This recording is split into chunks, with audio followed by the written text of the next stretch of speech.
It's time for Twig This Week in Google. Jeff Jarvis is here.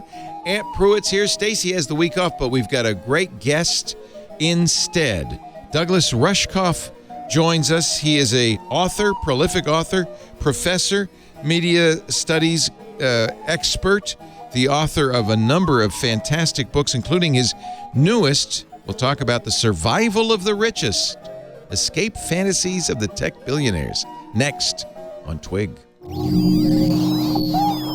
Podcasts you love. From people you trust. This is Twig.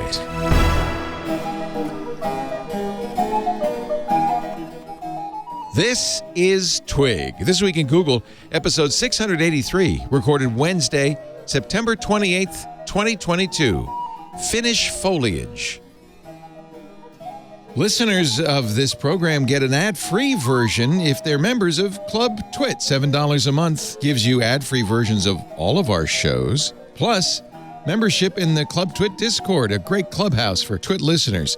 And finally, the Twit Plus feed, with shows like Stacy's Book Club, The Untitled Linux Show, The Giz Fizz, and more. Go to twit.tv/clubtwit. And thanks for your support. It's time for Twig, This Week in Google, a show where we cover the latest news from the Googleverse, and a very special guest with us this week. But first, let me introduce our regular panelists from Hands-On Photography, Aunt Pruitt. Good to see you, Aunt. Hello, sir. And I didn't do the fingers that way this time. Oh, yeah. The Cub Scout salute. That's okay. That's okay. Aunt is also community manager at Club Twit and the Discord. And, of course, you do a great job there. We've got Stacy's Book Club coming up. I'm reading A Long Way to a Small Angry Planet right now. Yep. Just for the Good book so club. far. Stacy does have the week off this week, but, of course, Jeff Jarvis is here. And we must introduce Jeff. Hold on. No, you can change the lower third now. I now have something to plug. Oh, what? Your book? bit.ly/by Gutenberg. bit.ly/BUY. I'm guessing, knowing your love of money. Gutenberg. Please buy Gutenberg. Is Gutenberg and B-E-R-G or B-U-R-G? Gutenberg, yes, B-E-R-G. And look at that, from the Bloomsbury Press. If you so desire, the audience can help choose the cover to the book. I notice you have a generic cover at this point. Well, that's what they do, but there's 4 covers on line 68, which we can get to later. All right. To get the audience later in the show. Later in the show. Aesthetic opinion on Oh, this. I'm so glad. Congratulations. That's wonderful. Congratulations, sir. June 1st, the ship date. 2023. It takes forever, right? Yes, you're about to. Yes. Oh, my. Jeez. Jeff is also the Leonard Tao Professor for Journalistic Innovation at the Craig Newmark Graduate School of Journalism at the City University of New York. Jeff taught a class with our guest, our special guest this week. Douglas Rushkoff is here because I could not resist. Hello, Douglas. Great to have you. Hey, it's great to be back with you. You are on Team Human, so congratulations. We always like to have humans on the show. He's also the author of a book called Survival of the Richest, Escape Fantasies of the Tech Billionaires. This is a subject worthy of TMZ. I can't wait. I cannot wait. Cannot wait to get into this. But as I started saying, you and Jeff Jarvis taught a class together at CUNY, right? We did. We just finished. It was a course in sort of an imagining a do-over. What if we could? What if you were in charge of the internet, redesigning the internet? What would you do?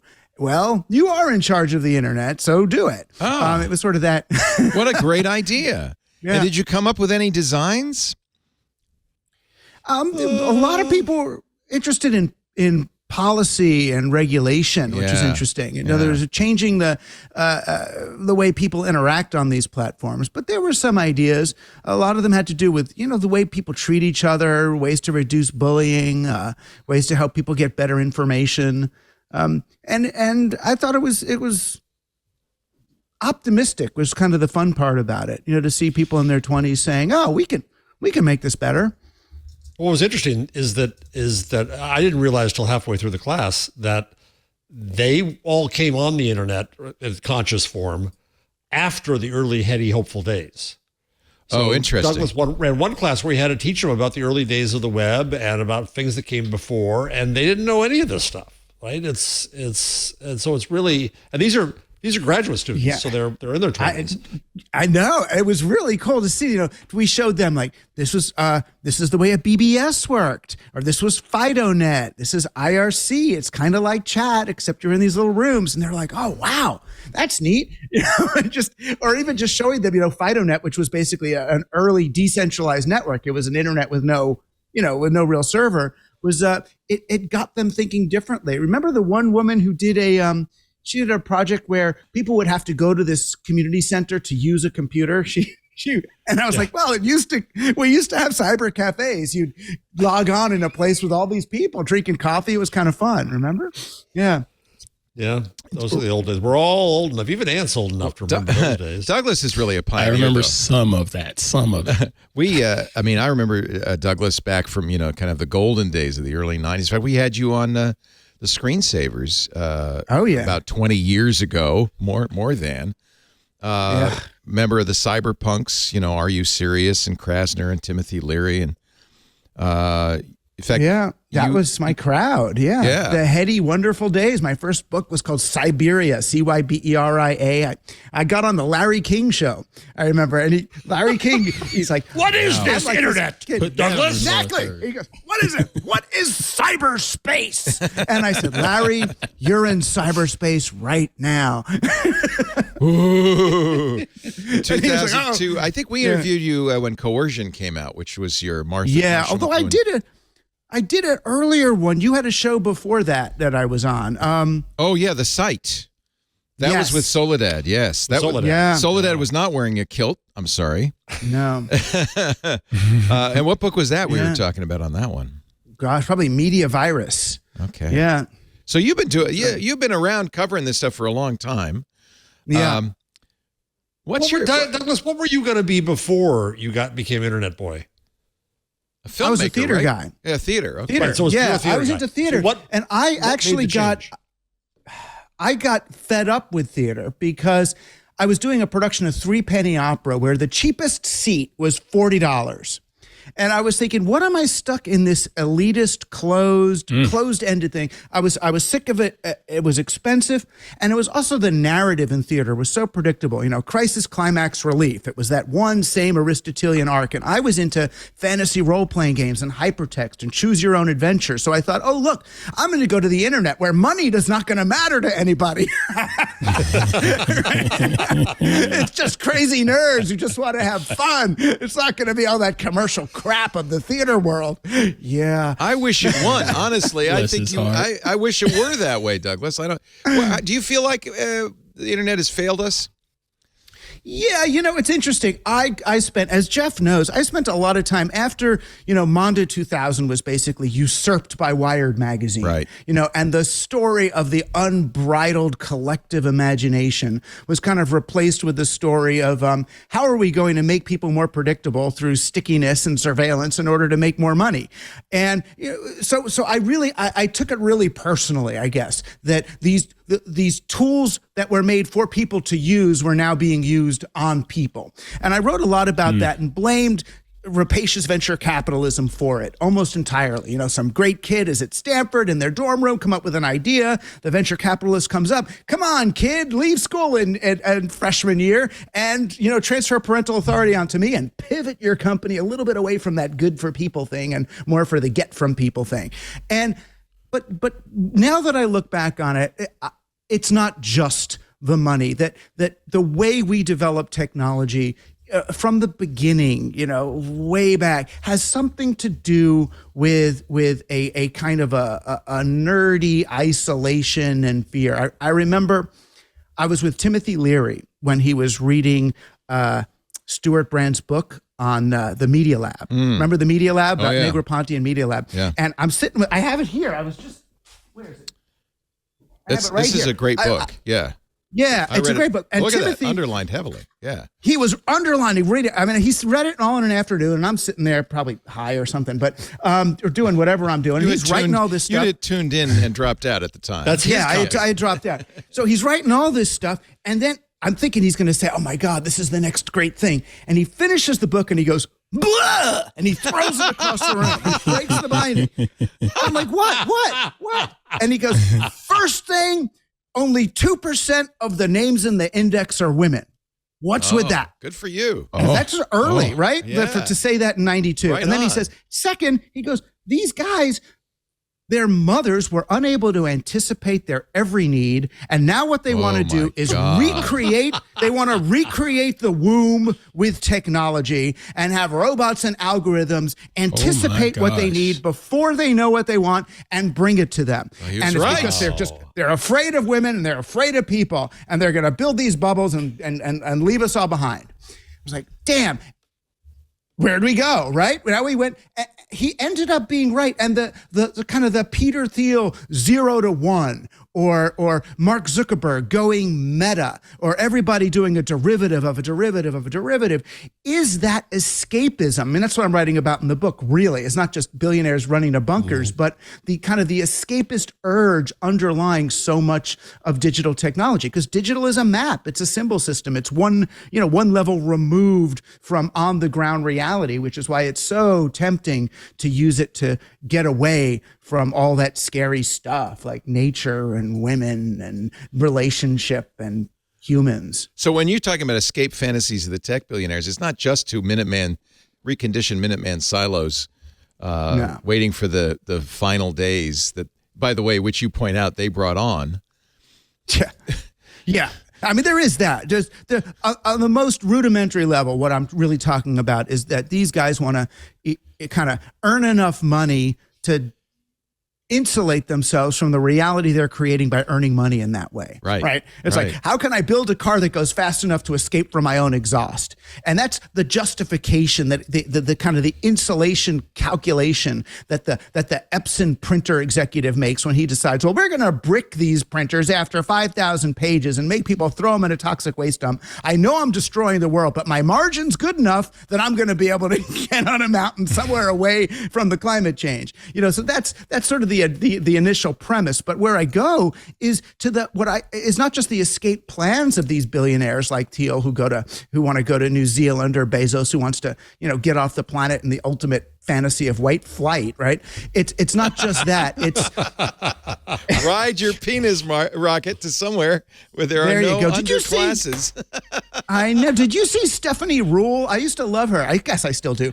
Stephanie Rule on MSNBC, when he landed, she's like, "Oh my God, Jeff!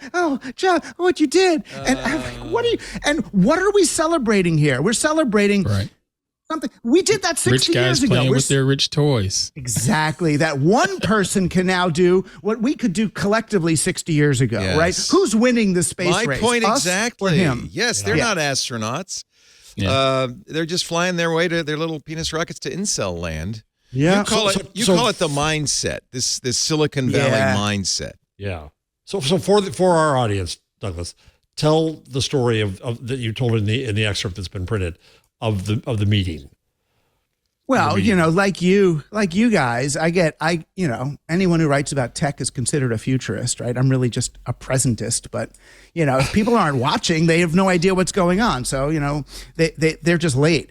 So I get called to do these talks, sometimes high paid ones, which then gets me out of my bunker, my own bunker here, my intellectual social bunker. Which I might add is well equipped with comic books. Very important. But go ahead. Oh, yeah. Oh, you can see the... the audience has picked up on that immediately. You're a graphic novelist as well, so but we'll talk. Those are my comic books. Those are yours. Actually. Yeah. We'll save that for later. All right, I'll bring them out. We can read them together. That would be fun. But I mean, I try not to do these talks, come talk about the digital future for this group of business people. But, they're paying good money and money talks, and so do I. So I got on a plane, business class, warm nuts, the whole thing, and go out to the, they have you've flown business class and warm nuts? Who thought, I'm still amazed. Who thought of that?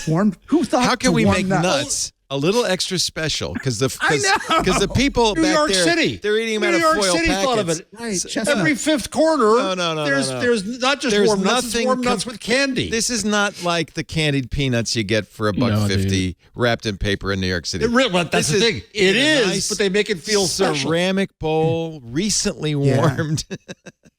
Right, know with nothing about almonds, it a couple of myself. cashews, and A couple one of Brazil nut cashews in there. No Yeah, peanuts. Never Nice. peanuts. Yeah. No, those are cheap. So anyway, and they're legumes. They're not real nuts, apparently. It's a whole thing.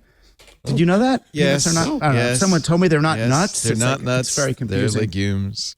Yeah. So anyway, so But you're on your anyway, way so I in this go out business class. I go there. Yes. Yeah. I go out there way out into the desert, like driving 3 hours after I get out of the airport.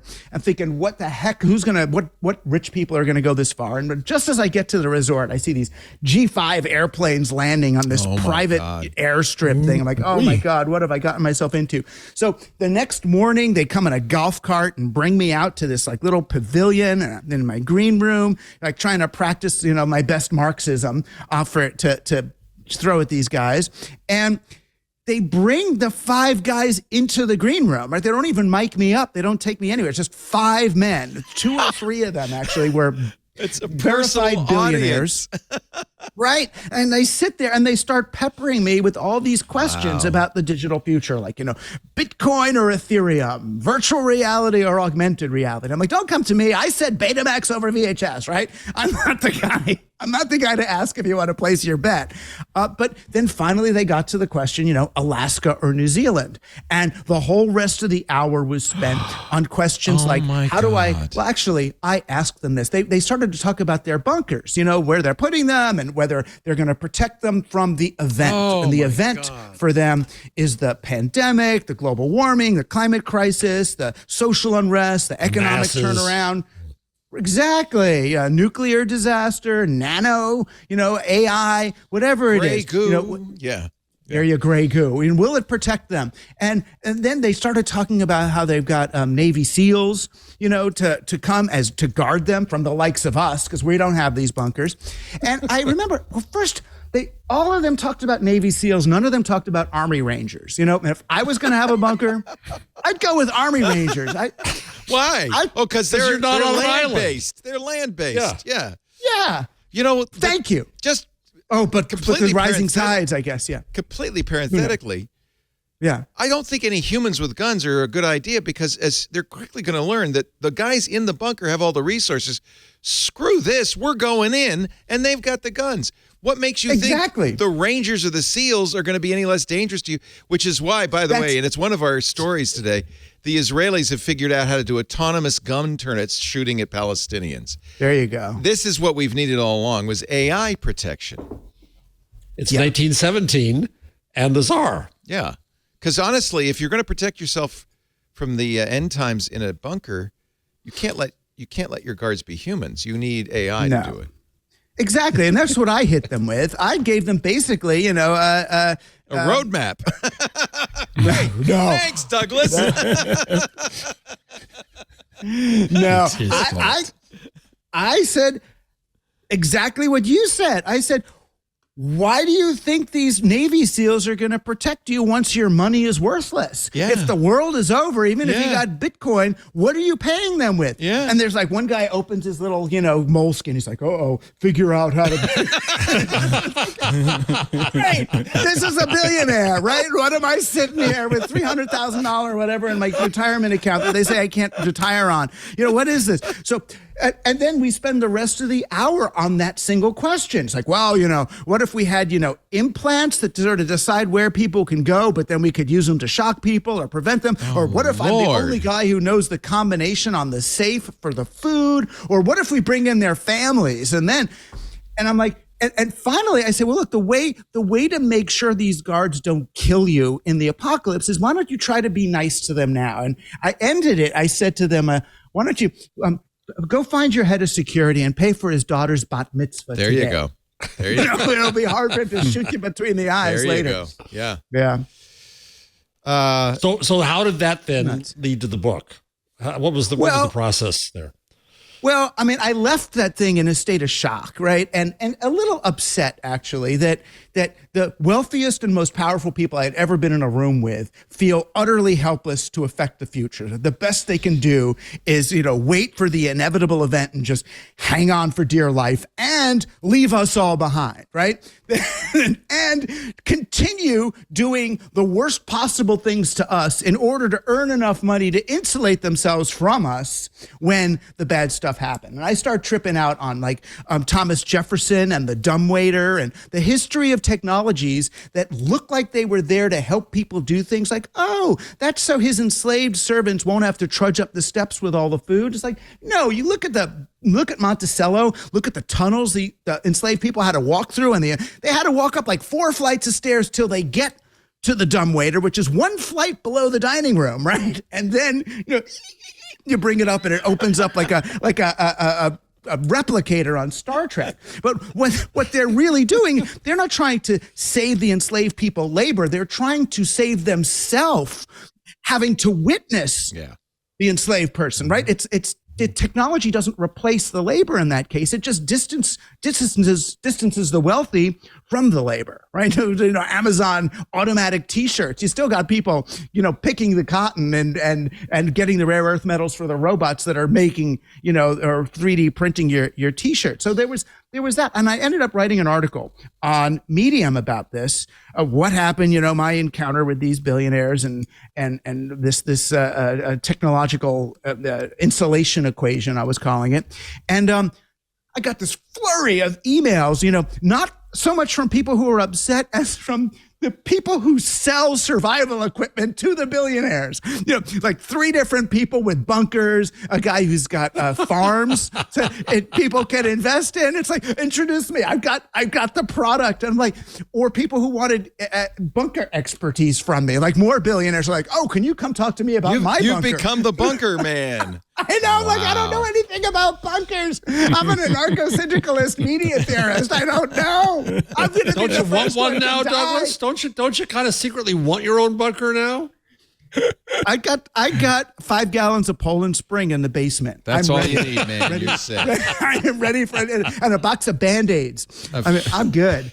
I'm good. You raise an interesting point, though. And it's the subtitle of the book, Survival of the Richest, your new book, is the fantasies, escape fantasies of the tech billionaires. Really, that just follows along with Monticello and Jefferson.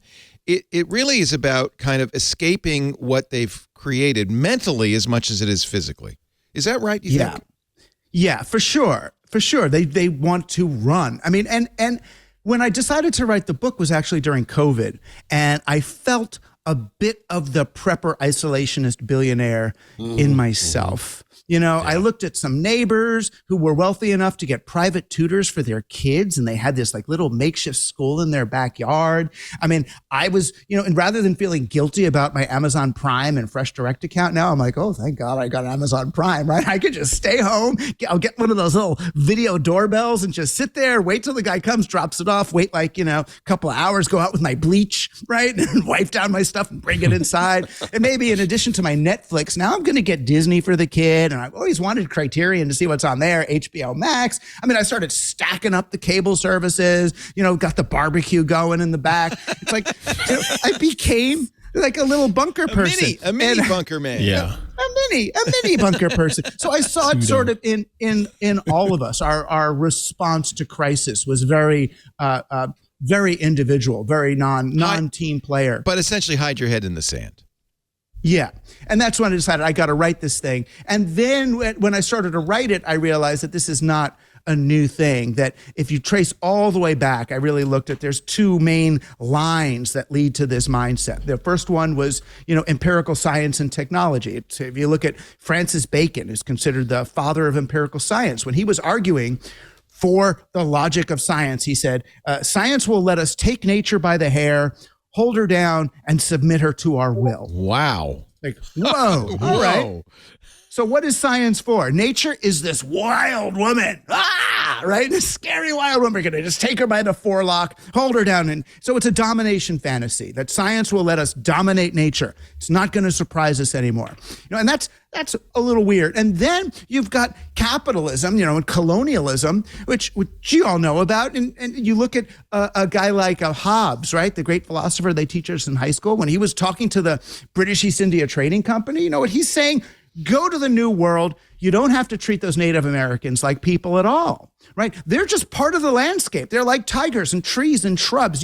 Don't worry, just kill them, right? And so you have capitalism that has this kind of colonial ethos as well, that any harm you're doing is an externality, right? Your iPhone, everything about your iPhone is just here, right? Don't worry about where it came from, the people in China jumping out of buildings or whatever with the nets. Well, they got nets now, it'll be fine. Right? There's nets. Or don't worry about what happens when, he comes out with iPhone 15, so you're going to throw out your iPhone 13 and get a 14 or whatever.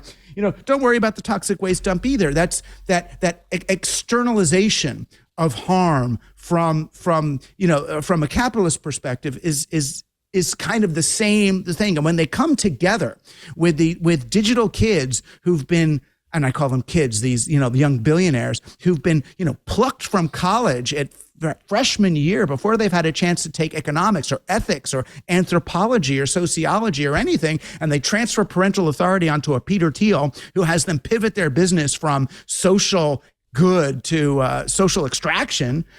You get the mindset, and you get these people, as I'm sure they've been on your show, who are like making and selling products that they won't let their own kids use, right? Their kids are going to Rudolf Steiner schools. They got a goat share up in Topanga somewhere, while they're, selling God knows what to you and me.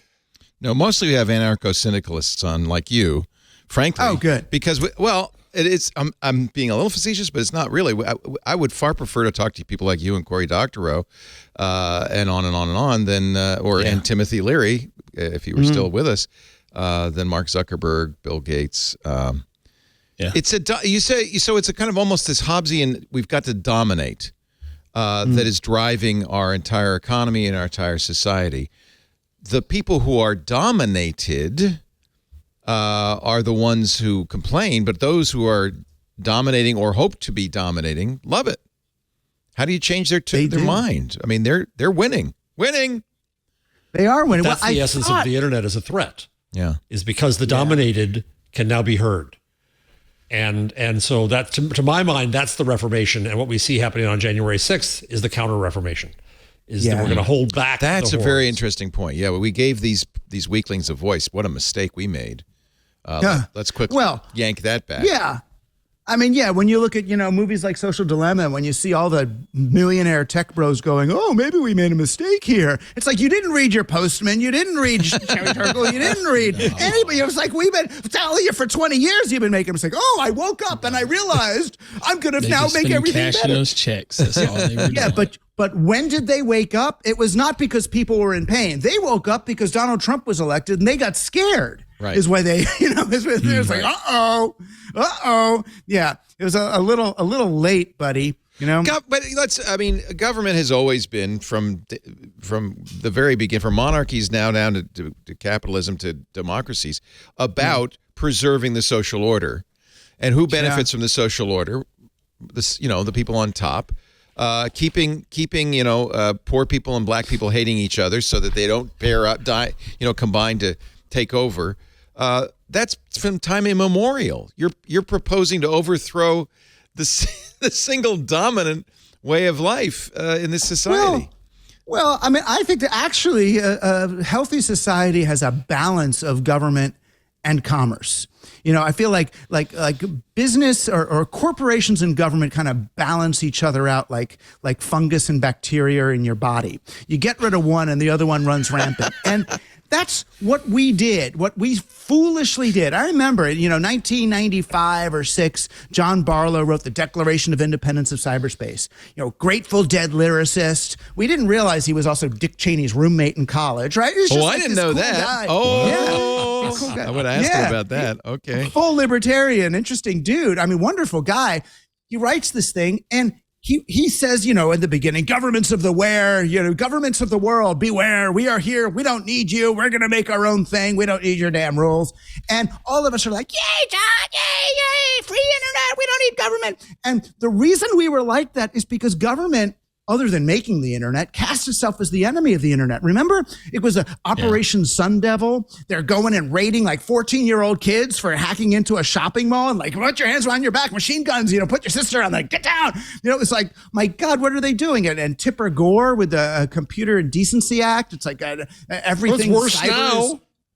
It's worse now. The legislation that's coming out in the U.S. and the U.K., illegal but harmful content, things that are harmful, the paternalism and the protectionism of the formerly powered is getting worse, I think. Right. They don't know how to play with this. They don't know how to promote. They don't know how to promote civics online, which would be their strength. They just know how to repress stuff that they're scared of, right? And so then they make themselves the enemy, and then we're more open to Facebook and whoever else wants to dominate the space.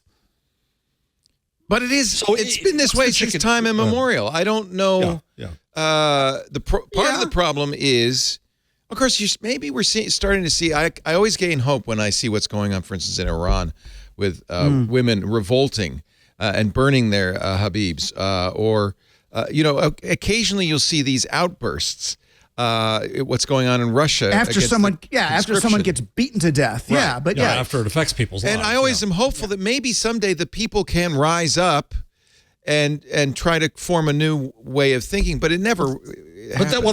That's why Reformation, Counter-Reformation, Leo. I think that, but the reason it never works is because the power is inherently in the hands of the dominant.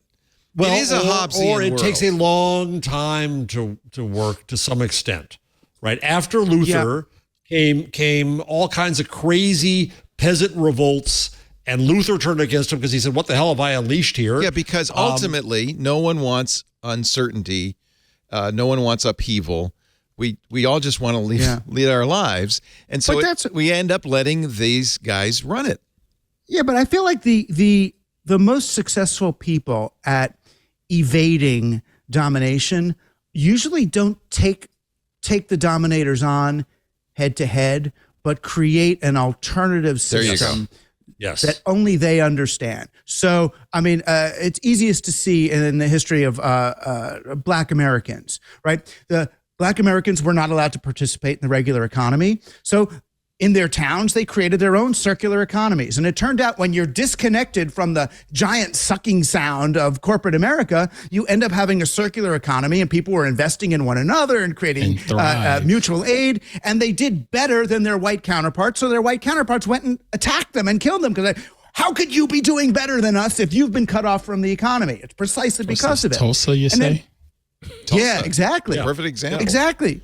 Because they were using the what would now be considered in white culture state-of-the-art, platform cooperatives and new neo alternative currencies. And it's like, they were doing it since like 1810. Thank you very much. And then I'm even thinking about like augmented reality. People were asking me, I was just on a show where they said, what is the most creative use you've seen of augmented reality? And I said, I said the Underground Railroad. Oh, wow.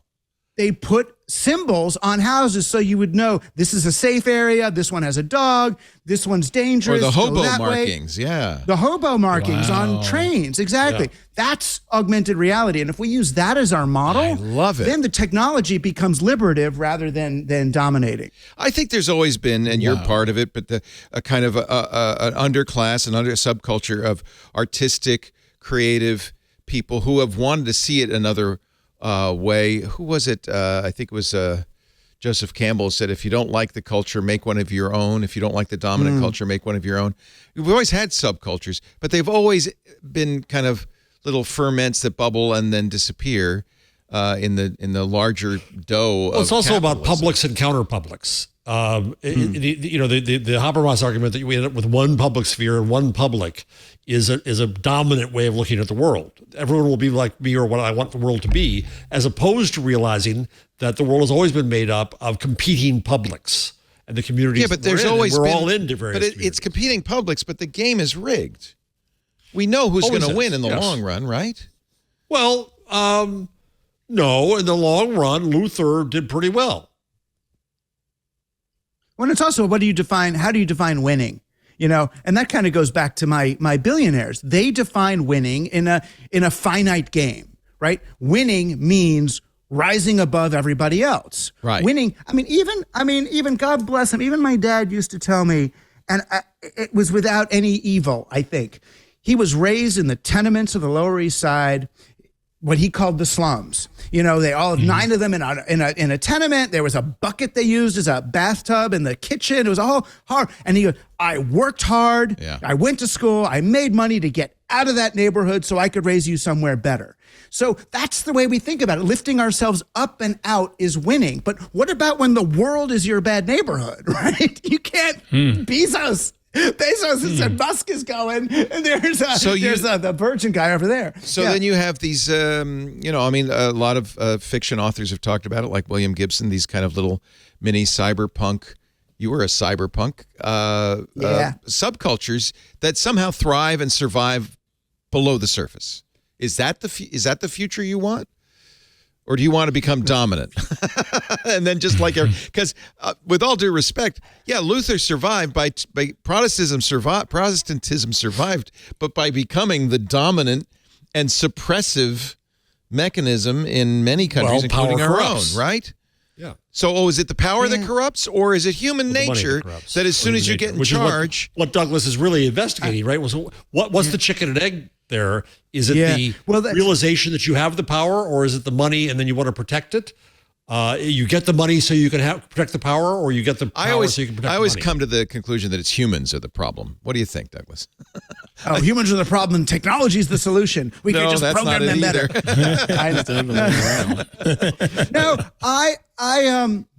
I'm doing a kind of a disciplined thought experiment, if you will, where I'm refusing to imagine a future and what I want in the future. And I'm trying to discipline myself to create that future through appropriate action in the present. Good. I'm with you. How do we do it? Let's do it. Let's go. I agree 100%. I want to live in your future.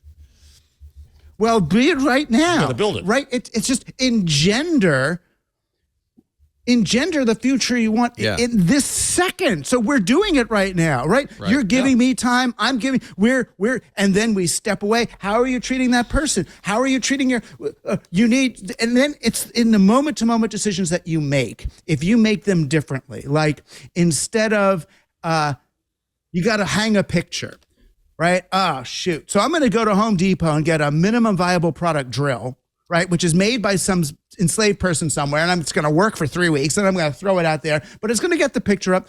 Or who on my block has a good drill, right? Maybe we should have one good drill on our block, and everybody borrows the drill from Joe. There's a good Marxist for you. One lawnmower. Well, is that Marxism? I mean, no, I like it. Well, the problem with it is that what people will say is, well, yeah, but if everybody's sharing all their tools like that, what happens to the people working at the tool company? What happens to the GDP, right? So what we actually have to do is stop feeling responsible for these systems that we've put in place. And I want to talk to the tech bros and help them understand, dudes, you are accepting the operating system of startup venture capitalism as a God-given circumstance of nature. You are in a gamified world. You think, you're the one who's always saying that we might be in a simulation. Dudes, you're in a simulation right now of how your company has to work. If you don't take money in that way and don't sign that kind of contract, you're not going to need 1,000x returns, and you're going to get to do the business that you want.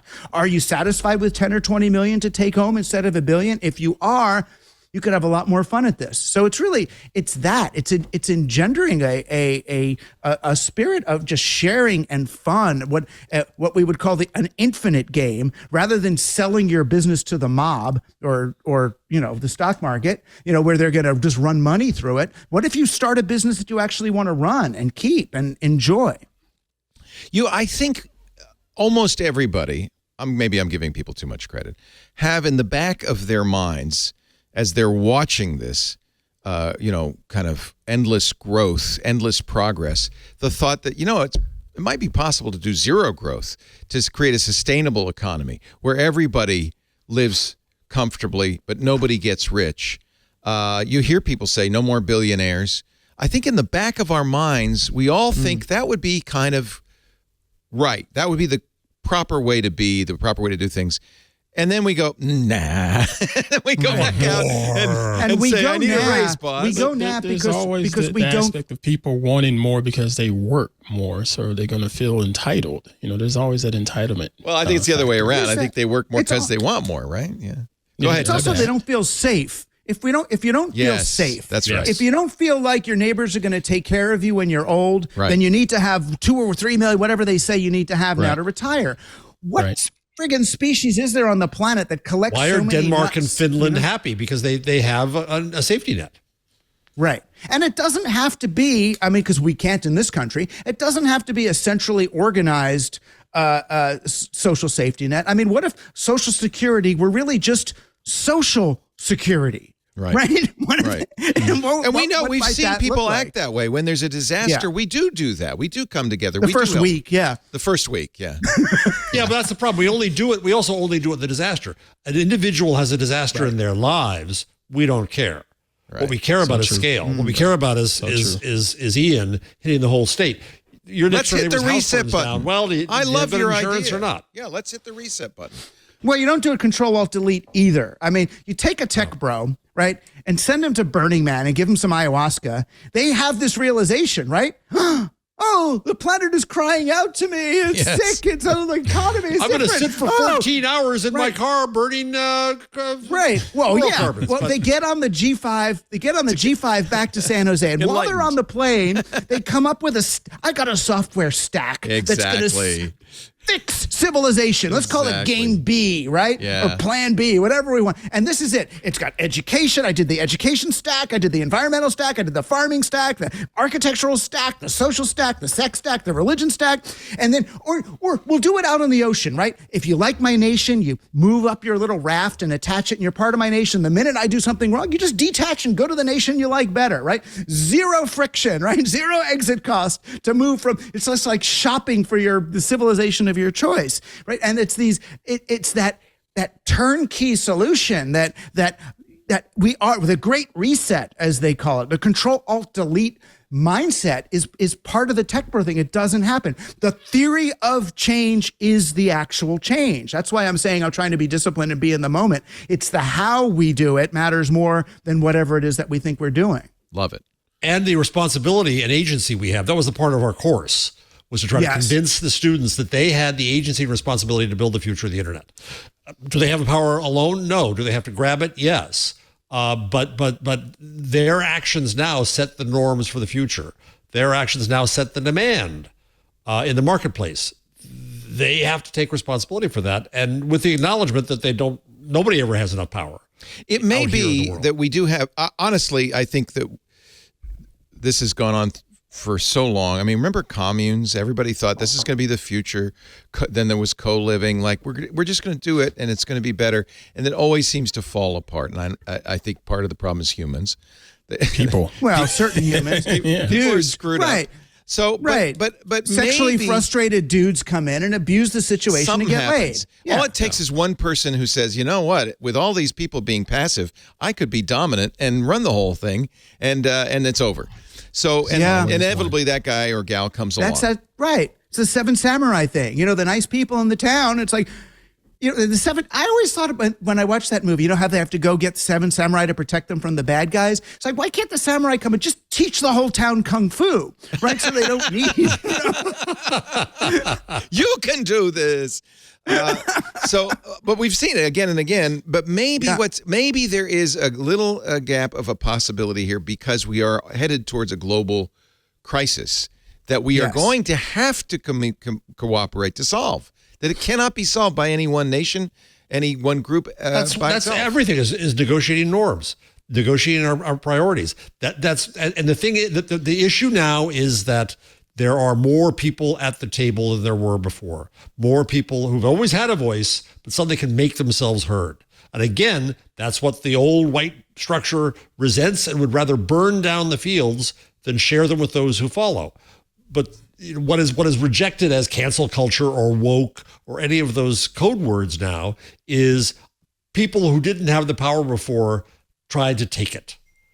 And that's a process of negotiation in society. That's how we should use these tools, is not to technological ends, but to the human ends. It is interesting that your book is about how these tech billionaires are reacting to this existential climate crisis by not fixing it, but by buying an island, right?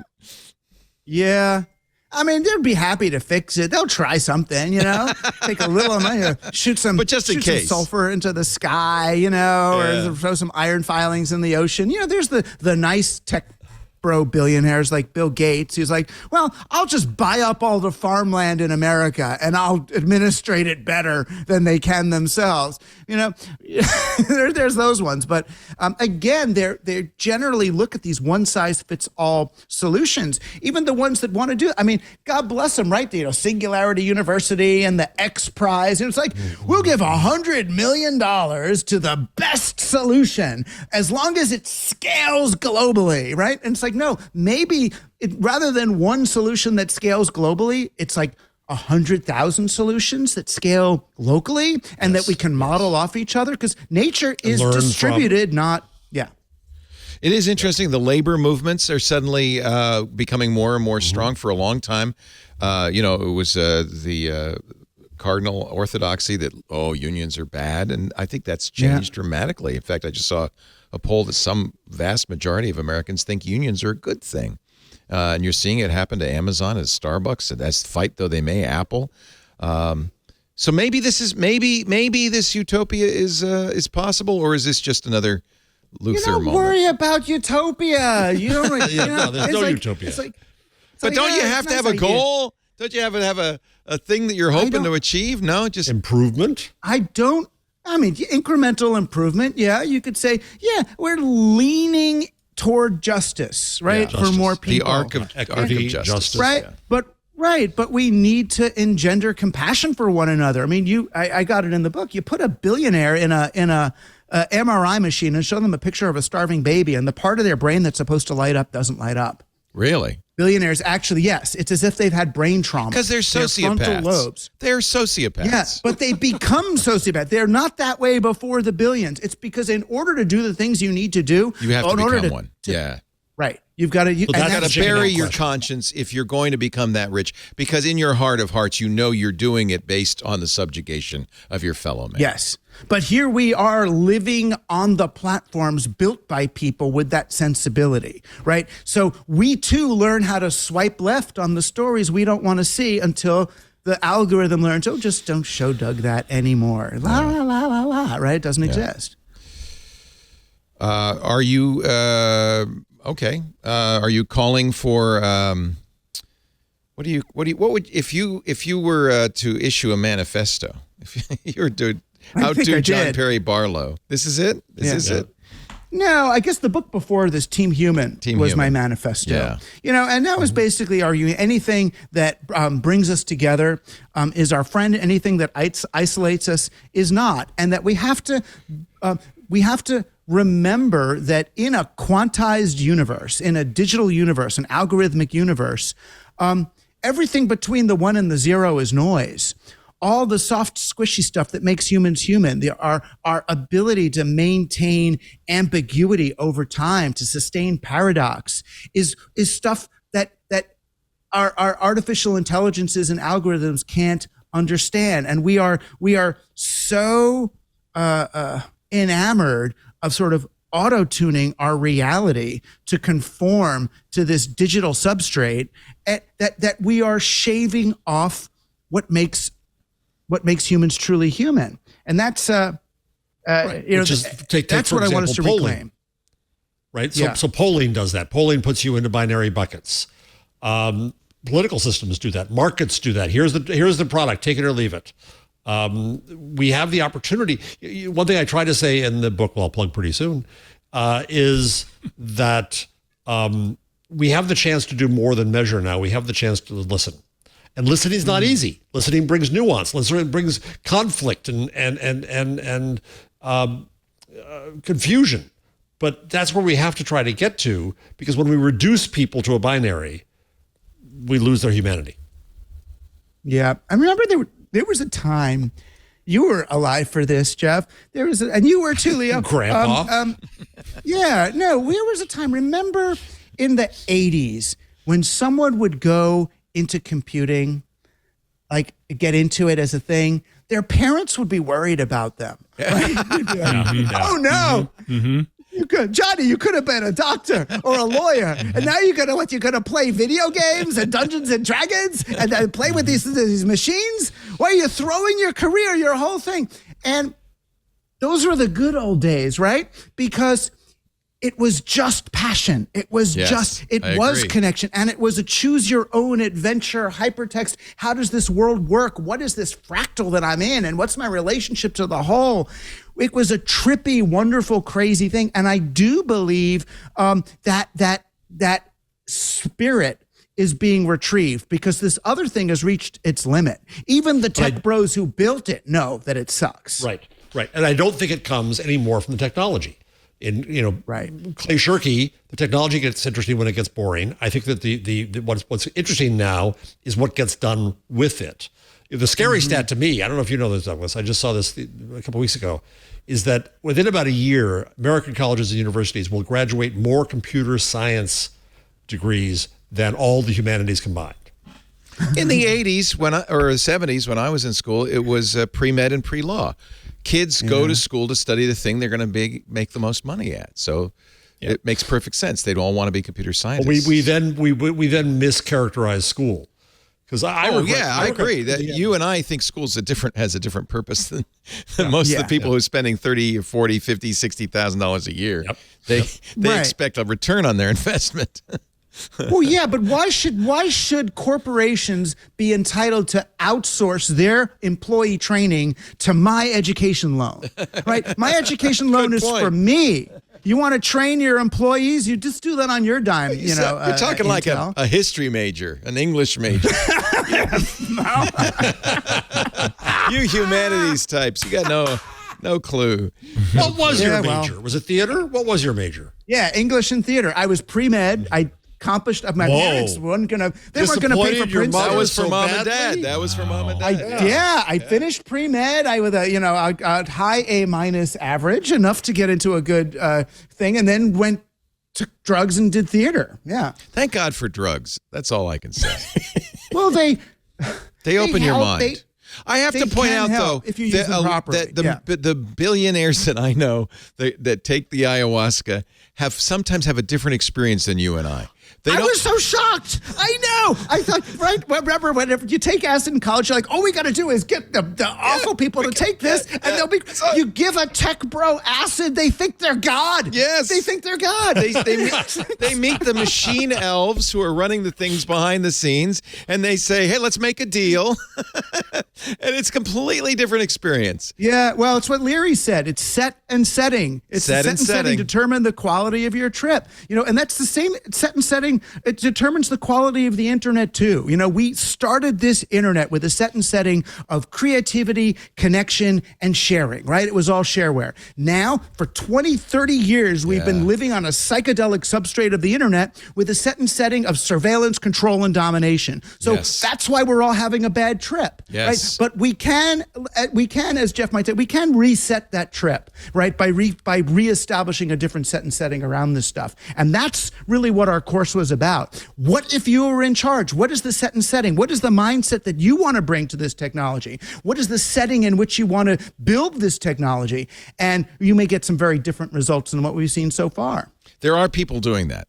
I do see people doing that. And it's always very encouraging to me as an old hippie. But sometimes I think we're fighting an uphill battle. Yeah, but like little salmon. Salmon. Yeah, the salmon make it. Right? Some of them. Exactly. At least they used to. Yeah. The bears don't get you first. I love it. The book, brand new. It's out now. You can read it, listen to it. Soon, I'm sure it'll be a podcast. Underline it. Throw it against the wall. Break the spine. Survival of the Richest. Published by W.W. Norton. Escape Fantasies of the Tech Billionaires. And, I'll put in a plug for Team Human because that also is a book people should absolutely read because this is the plan. This is what we need to do to get to How many books is it future. now, Douglas? Like 20. Wow, I think this was the 20th. Wow, yeah. That's great. Jeez. But I'm done. I'm going back to theater, actually. I want to do a play about tech bros who go to South America to do ayahuasca and what happens. I can't wait. I do think ultimately art is our final hope. That it has to. Yes. For some reason, art seems to succeed and go forward in a way that all of this intellectualizing, book writing, podcasting doesn't seem to take. But art can do it, and whether it's film, theater, paintings, photography, music. Dali. Right. Dali did it. Yeah. We'll see. Yeah. Now available. No, I mean, art can do it. Although it's funny that you told this anecdote about doing Threepenny Opera with expensive seats. I went to see Roger Waters, who's also a utopianist and wants the world to be a better place. And the seats were $242. And I'm thinking, and this happens again and again. You go see these people with these utopian dreams, but once you pay the price to sit in the seat, it's a little bit more Roger capitalistic. Waters still got to eat. Yeah. How do we support the creativity? Got to support the arts. Well, maybe smaller scale, perhaps. I think he'll be okay with a lower seat price. He's going to somehow make it. or do a little community theater. Do what you do, Ant. Or value the Roger Waters you've never heard of. Exactly. Value the guy person in the subway out there. Yeah. And there's 6.5 million creators on Spotify. Yeah. There's a lot of Roger Waters in there, and there's some schlubs in there too. But no, I agree. Hey, it's been a pleasure, Douglas, to reconnect with you after 22 years. Dang. I'll put a link to the Screensavers episode you were on. I'm looking at the Team Human, and the interview you did with Russell Brand is amazing. Highly recommend it. There are a bunch of interviews and talks here that you can see on the page. Yeah, fun stuff. All available at Douglas's website. If you go to rushkoff.com. RUSHKOFF. Well, thank you for letting me be part of this week. Oh, it's fantastic. I'm honored. And Fantastic. anytime you just want to kibitz, I'm around. Well, honestly, we'd love to have you back anytime you want to be around. It's great to have you. So we'll keep in touch. Thank you, we'll Douglas. dissect the news together. Thanks. Yeah. Yes. Should mention, thanks for what you do. If you are an anarcho-syndicalist and you like to take hallucinogenic drugs, tomorrow Cory Doctorow will be joining us with a special 1-hour triangulation on his new book, Choke Point Capitalism, which I suspect is going to be a similar topic to what Douglas and I were talking about. He'll be wearing his kilt. Yes. No, maybe not. His co-author, Rebecca Giblin, will also join us. A special triangulation episode tomorrow, 3 p.m. Pacific, 6 p.m. Eastern, 2200 UTC. I think maybe my hippie is showing a little bit. I'm going to have to grow my hair and get a man. Wait, one last question. Who here had long hair in those days? Douglas had long hair. No? Ant, I had I'm wide sorry. I didn't mean to hair. rub that in, Ant. Jufro. It's okay, sir. Jufros are the best. Jufros are the best.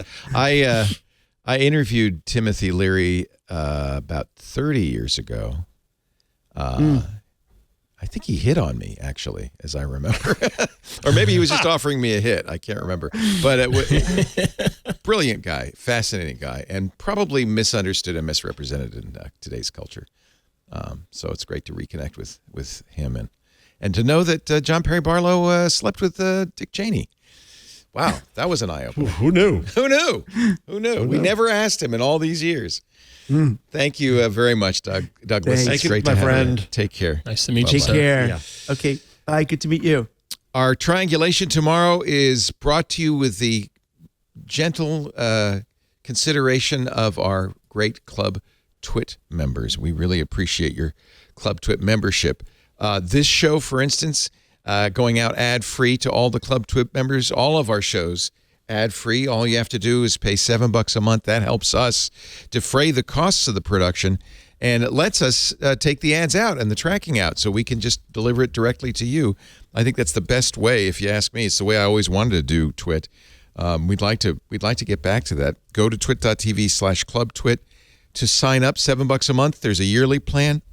There's an enterprise plan. You also get access to the Club Twit Discord, which is a wonderful place to hang with people, to have great conversations, not just in the shows, but in between hours. We talk about all kinds of things. In fact, I'm going to have to start. We have a crypto DeFi NFT section. I'm going to have to start a anarcho-syndicalist section as well. Sports, TikTok corner, travel, and a whole lot more. You mean the TikTok corner that Mr. Jarvis is never in? Come on. He never stops by? Well, TikTok corner's all the best Well, stuff. TikTok's yesterday. We got to find out what's I have to call him out on it. Ant has a little bit of an interest in this. He is our community manager, puts together our great Club Twit events. We've got Stacy's Book Club coming up later this month. There's still time to read the book, Long Way to a Small Angry Planet, and join the book club. That'll be 9 a.m. Pacific on the 27th. We also have Hands on Windows with Paul Thurrott, Hands on Mac with Micah Sargent. These are Club Twit exclusives. The Untitled Linux Show with Jonathan Bennett. The Giz Fizz with Dick D. Bartolo. So it is a chance for us to create new shows because thanks to the Club Twit members who sponsor them. And sometimes these shows make it out into the public, like This Week in Space. We were able to launch, if you will, in Club Twit. So please help us out. Twit.tv/Club Twit. I think it's well worth the $7 a month. I'll see you in the clubhouse. Thanks for joining us. Now, back to the show. We have eliminated the Doug Rushkoff monitor. It's just the three of us. Cool down a little bit. I forgot what an energetic fella he is. Oh, yeah. He was awesome. Isn't he great? He's so inspiring, and I feel the same way Fun to about. teach with. Yeah, I bet he is. If you can get a word in edgewise, I would bet he's a lot of. No. If anybody can, I can. The great thing. So what was great about us as bookmarks and teaching the course is I wrote, "What would Google do?" and he wrote, "Throwing rocks at the Google bus." Right. Right. And so we could counterpose each other, but we ended up at the same place. We ended up with this idea of trying to convince the students of their agency and responsibility. And I think I've said this in the show before, but what Doug said that I love so much, he said, "Well, Jeff," he said, "we end up at the same place. We just get there differently." He said, "You want more good and I want less bad, less evil." Huh. Oh, okay. That's good. I like it. More good, less evil. Yeah. We could do with both. Exactly. Meta has been ordered to pay $175 million, not to a government, not to the FTC, but to another company, Voxer, who created the walkie-talkie messaging app. You might remember. Voxer went to a jury in Texas and said, hey, we've got the live streaming patents. Facebook Live and Instagram Live infringe on them.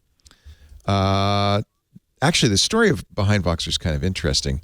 Founded by Tom Cadis, who was a U.S. Army veteran who, according to The Verge, wanted to fix the shortcomings he experienced in battlefield communications after his combat unit was ambushed in Kunar province in 2003.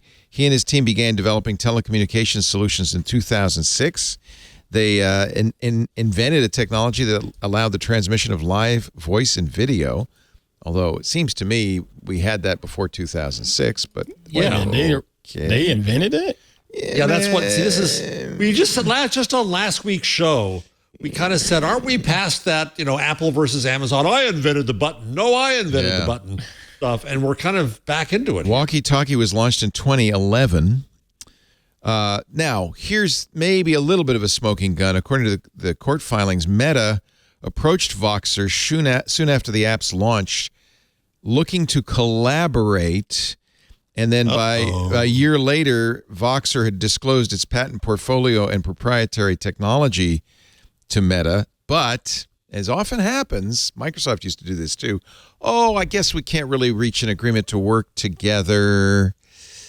Meta identified Voxer as a competitor. According to Voxer's complaint, despite having no live video or voice product of its own at the time, they revoked Voxer's access to key components of the platform and then launched Facebook Live 2 years later. So maybe this was a reasonable decision. The jury was unanimous, awarding $174 million to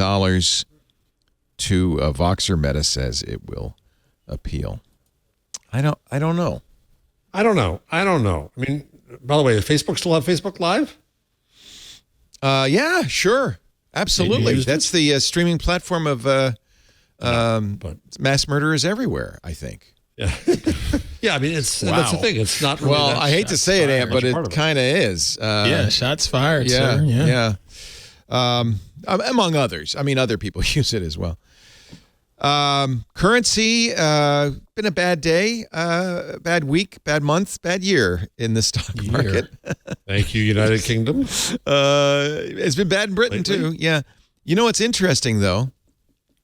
As the dollar surges, the pound collapses, Bitcoin has gone up 6.5%.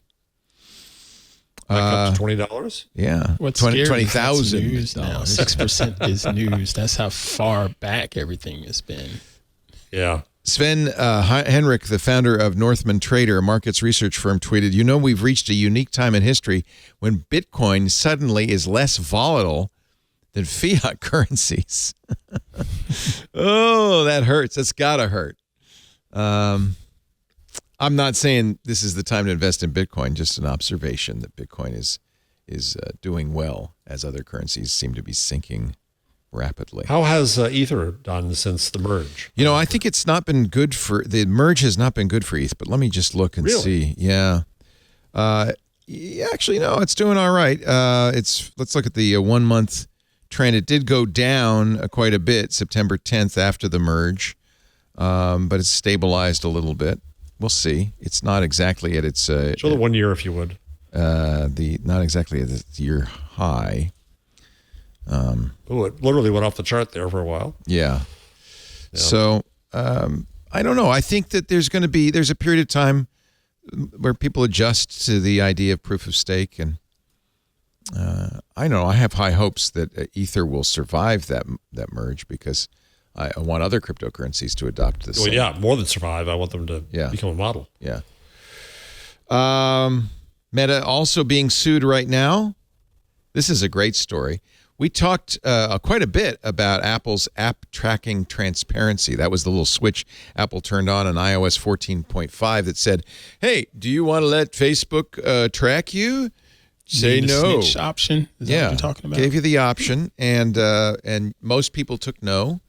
Facebook whined and moaned, said we're going to lose billions of dollars. Actually, I think they said they lost $10 billion last year because of this ATT switch. Carl Bodie, writing in Tech Dirt, says advertisers, most notably Facebook, cried like a disappointed toddler at Christmas. But Facebook also, and they even said this in an earnings call, found other ways to get the same information. They're being sued now.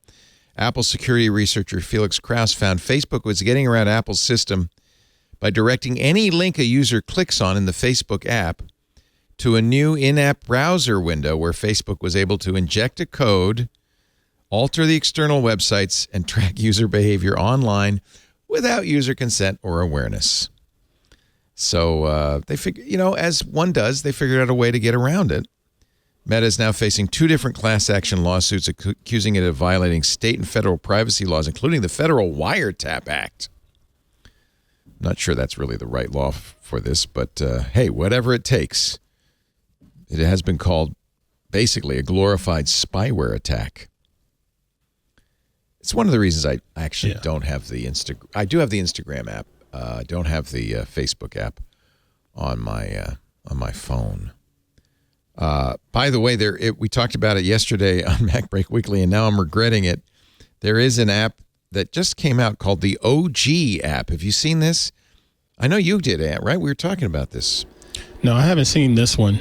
Okay, so the idea is it's using Instagram's API to create a better Instagram app by stripping out the ads, stripping out the algorithm. It looks just like the old school Instagram with pictures. Wow. Guess what? It is. I mentioned it yesterday. I said, everybody get it before Apple takes it down. It's gone. As of this morning, it's already gone. Why did Apple take it down? What terms did they break? I'm sure Instagram complained. Well, yeah, that's the thing. I don't think it actually violated any terms. This is a public API that they were using. I knew that it wasn't going to go well. After I installed it and then went back to Instagram, the app said, there's been a security breach. Please verify your password. Do the two-factor. We're going to call you. And I thought, this is just punitive. This is just Instagram saying, well, if you're going to use that app, we're going to bug you every single time you load OG. It's an interesting story because I really thought this might be a way of telling Instagram you've taken the wrong route. It was created by Ansh Nanda and Hardik Patil, who had just raised a lot of money for Zepto, which is their shopping cart app that's done quite well. I think they just raised over $100 million in venture funding. And I guess this is a side project. Still in the Android store. Let me just see. Oh, OG? I wonder if I did. I deleted the app after it. Yeah, shoot. Now I won't be able to get it back. After I'll give it a try on Android. Yeah, give it a try. It's really nice because it looks just like Instagram, except it says OG instead of Insta, and it's just your friends. It's that people you follow feed. There's reels at the bottom. I don't see it in the store. Oh, maybe it's gone. Look for the OG app. That's what it was called in iOS. The OG app. It's gone. Oh well. If they hadn't gotten rid of the ads, not that kind of thing. I don't think, honestly, it's. Well, I'm sure that Facebook complained to Apple, but or Insta or Meta, whatever you call them. But honestly, I use Instagram quite regularly, but yeah, I admit I do feel a little icky sometimes knowing that every time I launch that app, the splash screen says a Meta property or something like that. Don't you also that's where my engagement is. Don't you? Yeah, I understand that, but you also have to kind of hate the way it looks now and how it feels, and they really prefer video, and it's just not the Instagram I used to know. The video stuff really, really bugged me. It's not bugging me as much now because the videos are starting to look more like the things that I care to see. Okay. Yeah, I'm starting to see more behind the scenes cinema stuff. I'm starting to see more photographers doing their behind the scenes and things like that. Not just a bunch of idiots dancing on the screen to some song that somebody else wrote. It's actually being a little bit more effective. Even a couple, I'm seeing people do little quick tutorials, little 30-second tutorials for things. So that's getting better for me. See, that's not Instagram to me. Do that on TikTok. I mean, I don't. That's not Instagram to me. Instagram is photos. It's about photos. Yeah, my friends' photos. Yeah, I'm not seeing a lot of photos 30-second tutorial videos on Insta. Anyway, it's not Insta anymore. So the OG app has tweeted, yesterday night after we received 10,000 downloads, we're number 50 on the Apple Store.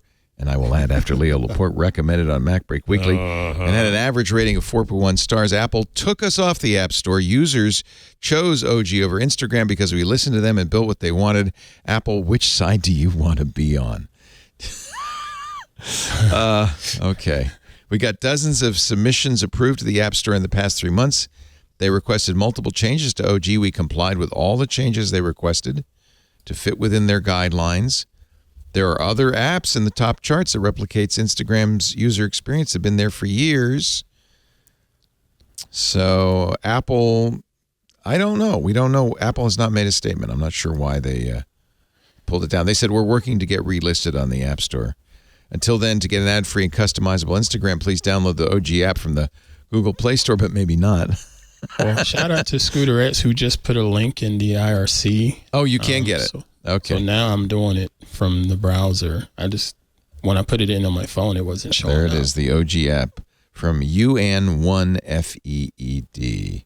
Now, somebody, I think probably Andy Anako, pointed out, maybe it was Stephen Robles, that in order to use this, you have to sign in Instagram. It looks like it's Instagram OAuth. It's not using something provided by OG, but it's going through Instagram to give them permission. And for some reason, Instagram did not block permission. They just made it unpleasant. Maybe worried about antitrust action. I don't know. Now, I will say the reviews here are 2.8 stars. So I had to look at that. And now they want a phone number or a Google account to sign in. Glitchy, doesn't load out at the time.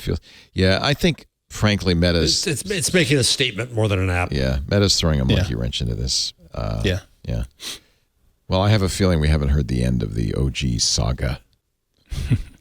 Good luck. There's another way to look at this.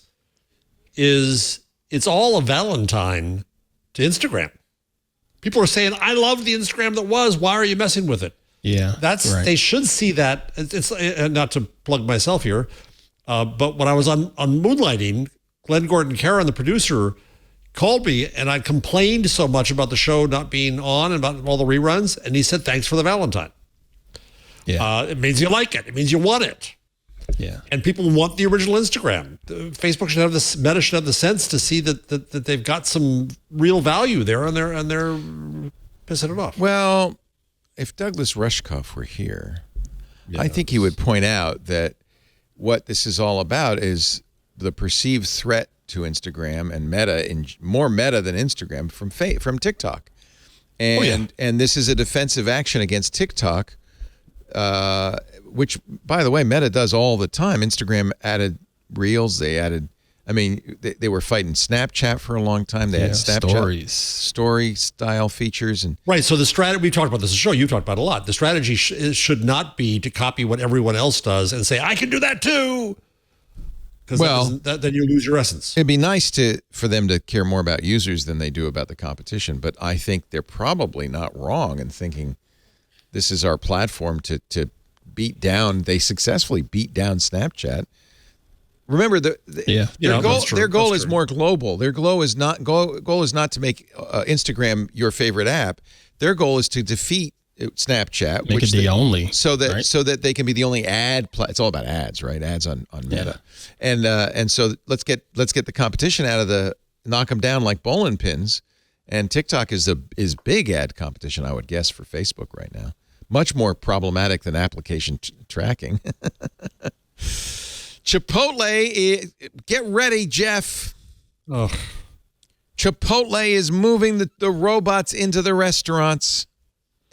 They're also piloting AI that tells the kitchen staff what to cook. Yeah, this is what. This is a tortilla making robot they've been trying out. It's made by Actually, Miso. not a tortilla making robot. It's a tortilla frying robot. I guess I don't know how it works. Let's look at the video. Let's watch the video. Looks complicated. It's called Chippy, made by Miso Robotics.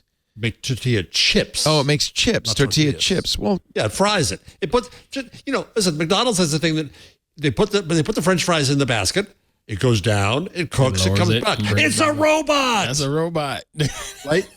Right. Well, and the same with this claim of AI that drives me completely bananas, because we're going to use patterns that we already know to decide what to do.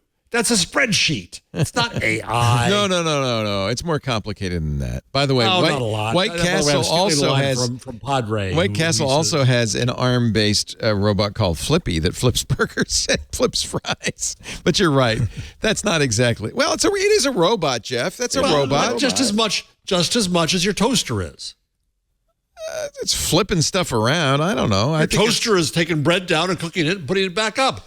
Wow. I will tell you, however, that one of the big challenges of becoming a manager at McDonald's is understanding how many hamburgers to make for the big rush that's going to come at noon. That's true. It's a hard thing to do. How many potatoes to wrap at Ponderosa Steakhouse? Precisely. Yeah. And McDonald's, when I was there in 1973, 50 years ago, oh my God. Oh God, Leo. God. Even then, if you made too much, you didn't throw it out. You put it in a special white hamper that was then counted at the end of every day for your stats, because they want to know how much waste you're coming up with. Well, they also want to know that you're not giving food away for free. That's right. We had to count at Ponderosa. We had little sour cream cups. We're going to charge you for the sour cream for your potato, and you got to buy about 10 of them to get enough. We had to count the cups every day to compare with the cash register sour cream cups sold to cups left in inventory. Did we screw up and give away any cups? Well, a human is cheaper than an AI to do that. However, I would submit that finding the guy who can really make exactly the right number of hamburgers for the afternoon rush, right? That's probably worth something. And I could see, and it's AI because you're going to train it on as much data as you possibly can. Which is also Hamburger U. I mean, you train the humans by going and saying we've learned from 10,000 restaurants the way to do this. Humans can do AI too, absolutely. But computers not artificially. Yeah, it's just everything gets. It's like my mushroom gravy upon roast steakhouse. Would you like a little AI on that? Yeah. Would you like a little robotics on that? Would you like a little blockchain on that? I mean, it's BS. Speaking of AI, I mentioned this during our conversation with Douglas Rushkoff. Israel is deploying AI-powered turrets. This, to me, should be a war crime. I mean, I feel like this is creepy as hell. This is in the West Bank, and if I've been through this checkpoint, the Suhada Street checkpoint in the city of Hebron, which is, a place that you go from the West Bank into Jerusalem. And this gun is, they say, it's not a remote-controlled gun. It's AI-controlled. It doesn't shoot live rounds, but it does shoot grenades, stun grenades, tear gas, sponge-tipped bullets for crowd dispersal. Apparently, it's not unusual to get protesters at the checkpoint. And so now... And it could just as easily fire bullets, too. Of course. And how creepy is that, right? I mean... these are people's lives you're talking about here. Mm-hmm. To let an automated machine gun, I don't know. That's very disappointing. I'll put this in a really trite way. It's not going to work well, right? Yeah, automation is always perfect. Yeah. It's also, I mean, this is trite and glib, and I don't mean it this way, but it just, don't they have any PR sense? Except it's like they don't know. Extremist view of saying they don't want it. No, they don't know. Yeah. They think this is good. Everybody's going to love bad guys. this. We're the good guys. Don't you all know that? We're the good guys. We're gonna protect ourselves this way. A new theory. I have been told many times not to play this sound, so I will stop. But if you've been watching our shows, I like to play this sound over and over. It is a moaning sound coming from the PA system of American Airlines 1631. Apparently, though, many other planes have, both Boeing 737-800s and Airbuses have had this weird human voice coming from the PA system. It went on all through the flight. Flight attendants came on saying, we know, we hear it, we can't get rid of it. The captain comes on saying, as far as I can tell, it's not a threat, so we're going to continue the flight. When it landed, American Airlines inspected the plane and determined the sounds were caused by an issue with the PA amplifier. There was no external access to the system. In other words, we weren't hacked. If I play this for you, and I won't because it makes everybody crazy. I haven't heard it. Oh, all right. I'll play it for you. I was going to cue it up in my own ears. I'll only play a little bit of it. Maybe. Okay. Let me see if I can find it. I saw the ad, but I saw the headline, but never played it. Yeah, because we talked about it on the show. And I actually played it for Steve Gibson. And he said, there's no way. I said, look, you're an expert, I said to Steve, on because he's done this kind of thing, voice synthesis, things like that. I said, you're an expert on this. Is there any way American Airlines could be right that this is caused by a malfunction in the amplifier? He said, no, they don't make human sounds like that. But I think we found the answer. But I'm first going to play this sound for you because you'll have the same reaction Steve had, that I had, that everybody I've played it for has. Let me see if I can find it. Here's Emerson Collins' original tweet. Okay, I'm sorry, everybody, but I have to play it for Jeff because Jeff and Ant haven't heard it. This is on the airplane. Can you turn on my sound? Oh, wait a minute. I turned it off here. Turn it down. Let me do it.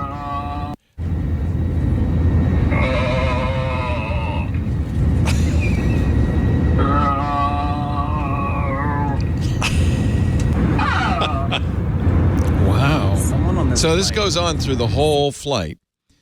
That's so bad.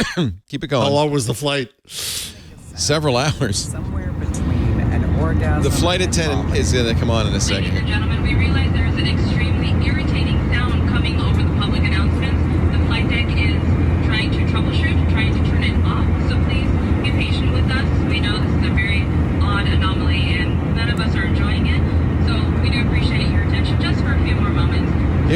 on the whole man. time.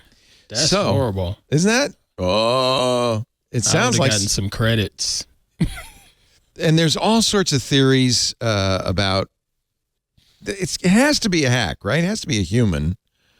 Nobody believes American Airlines when they say, "No, we investigated. There's nothing wrong with it." Well,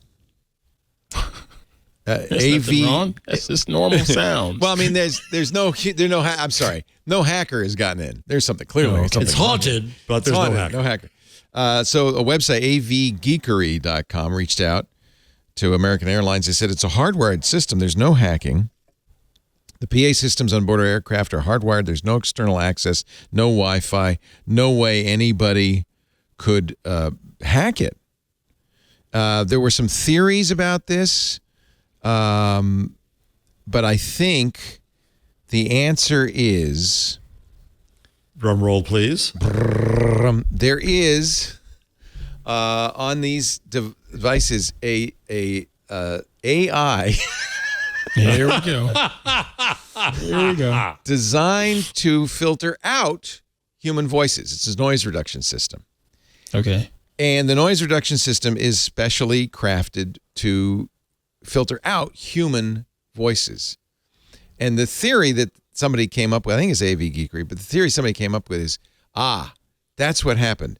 A malfunction in the amplifier, and instead of filtering out human voices, it filtered out everything but human-like sounds.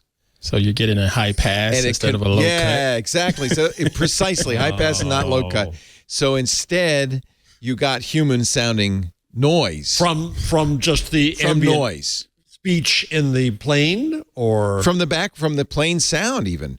So the I guess there's a noise. See, I actually thought I had the article and it's not, but there's a noise reduction system. Sorry, you weren't even going to bring this up, and then I made you. No, it's a good story. It's a good story, especially since it's AI.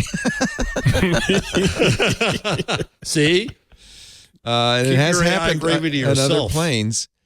I honestly, when I read and I wish I could find the guy who figured this out. When I read the explanation, it went, that must be what it is. A device that's designed to reduce the sounds of human voices, background talk, while the attendant is speaking to you. Right. And if instead of cutting it, it did cut the opposite, which I think you could probably electrically, things could be flipped. Yeah, flip it around. Yeah. So it filtered out all but the human frequencies from the background noise. What's weird isn't the normal setting for a PA system off, and it's only when somebody hits the button that it comes on. That was so the system was going on too. Yeah. Anyway, right. I see what you're saying. You needed something to even trigger it. Oh, yeah. That's done by hand. Yeah. Okay. But this is just, it was always on. Okay. It has a mind of its own, now a voice of its own. Yeah. That's what that's what AI sounds like. It sounds miserable. It sounds unhappy. Annoying flight. This is from the... I'd been flying free at least 2 more times after this one. Nope. There were a lot of theories on Reddit. One that it was a medical intercom, but that's not it. Actually, there's been kind of a mystery that a lot of people have jumped on, and then more people reported, we heard something just like that on another flight. Andy Baio replying to Casey Newton, Southwest has been inflicting psychological audio torture on unwilling passengers since 2015, but I don't think it's the same. This came out on the radio. I hope you like it. If you don't like it, don't worry, it'll be over in about 3 minutes. So this is some band, Gavin DeGraw, playing over the PA system. I don't think that's what's going on. You see, there was this woman who was like preaching on a plane. Yeah, I asked. I'm sure people grab that stuff and do all sorts of stuff. It's the PA amp. I think Andy ended up having the final explanation. Anyway, it's something people have really glommed onto. Maybe by next week we'll know for sure. But that's the best theory I have heard so far. It's a noise reduction system gone wild. So we talked last week about Figma, about Adobe spending $20 billion to acquire Figma. Turns out there is an open source competitor out of Spain called Penpot. Are you familiar with that, Ant? Penpot? No, I am not. Penpot, as soon as Figma got the announcement, got purchased by Adobe, of course, that's going to take a while to complete, saw its signups jump by 5,600%. And as a result, they've been able to raise $8 million in venture capital because people say, well, if it's worth $20 billion to Adobe, maybe this will be worth a little something. So if you're among the many people who say, Figma users who say, I'll never pay for it from Adobe, take a look at Penpot, open source. That's the way it should be. That's exactly how it should be. Is that you have alternatives Yes. that people can do, and God bless Adobe, do whatever it can. God bless Figma's founder, make some money. But hey, here's another way to do the same job. That's great. Speaking of, I've heard of what is it, Inkspace, the other open source yeah, competitor, that sounds but that's familiar. More on design and graphics, but this looks more like UI as well as graphics. Yeah, so Inkscape is like Illustrator, basically. It's an Illustrator clone. But Penpot is, so the whole thing about Figma is collaboration, right? Mm-hmm. So Penpot is also team focused. It's free. It's open source. That's cool. Does pretty much the same thing. I'm sure it won't have quite the polish of Figma, but maybe, who knows? I think there's great open source stuff out there, yeah. And I do know Douglas Rushkoff is also a supporter of open source. That's exactly the right answer. If you don't like it, make one of your own. That's why you all learn how to program, okay? This is why I have hopes for Dark Sky, because it's Blue Sky. Blue Sky. The federated Twitter. The alternative. Blue Sky, because protocols ban. Right. Really interesting story in Vanity Fair about Darth Vader's voice. Yeah. You read this too, Ant? I think it's really great. It was one of those bittersweet things to see and hear about.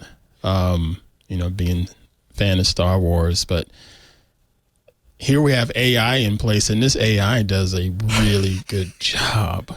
Poor Jeff. AI show. Poor Jeff. AI he doesn't show. like. It's going to be more AI all the time. That's the future. It does a really good job, though. It's not bad, and it's gotten his approval. I guess you could say seal of approval. Yeah. And I'm glad that it's gotten his seal of approval, because now the hardcore fanboys and fangirls out there cannot get out there and bitch and moan online about him not being the voice in the future episodes and yada, yada, yada. Look, this man signed off on it.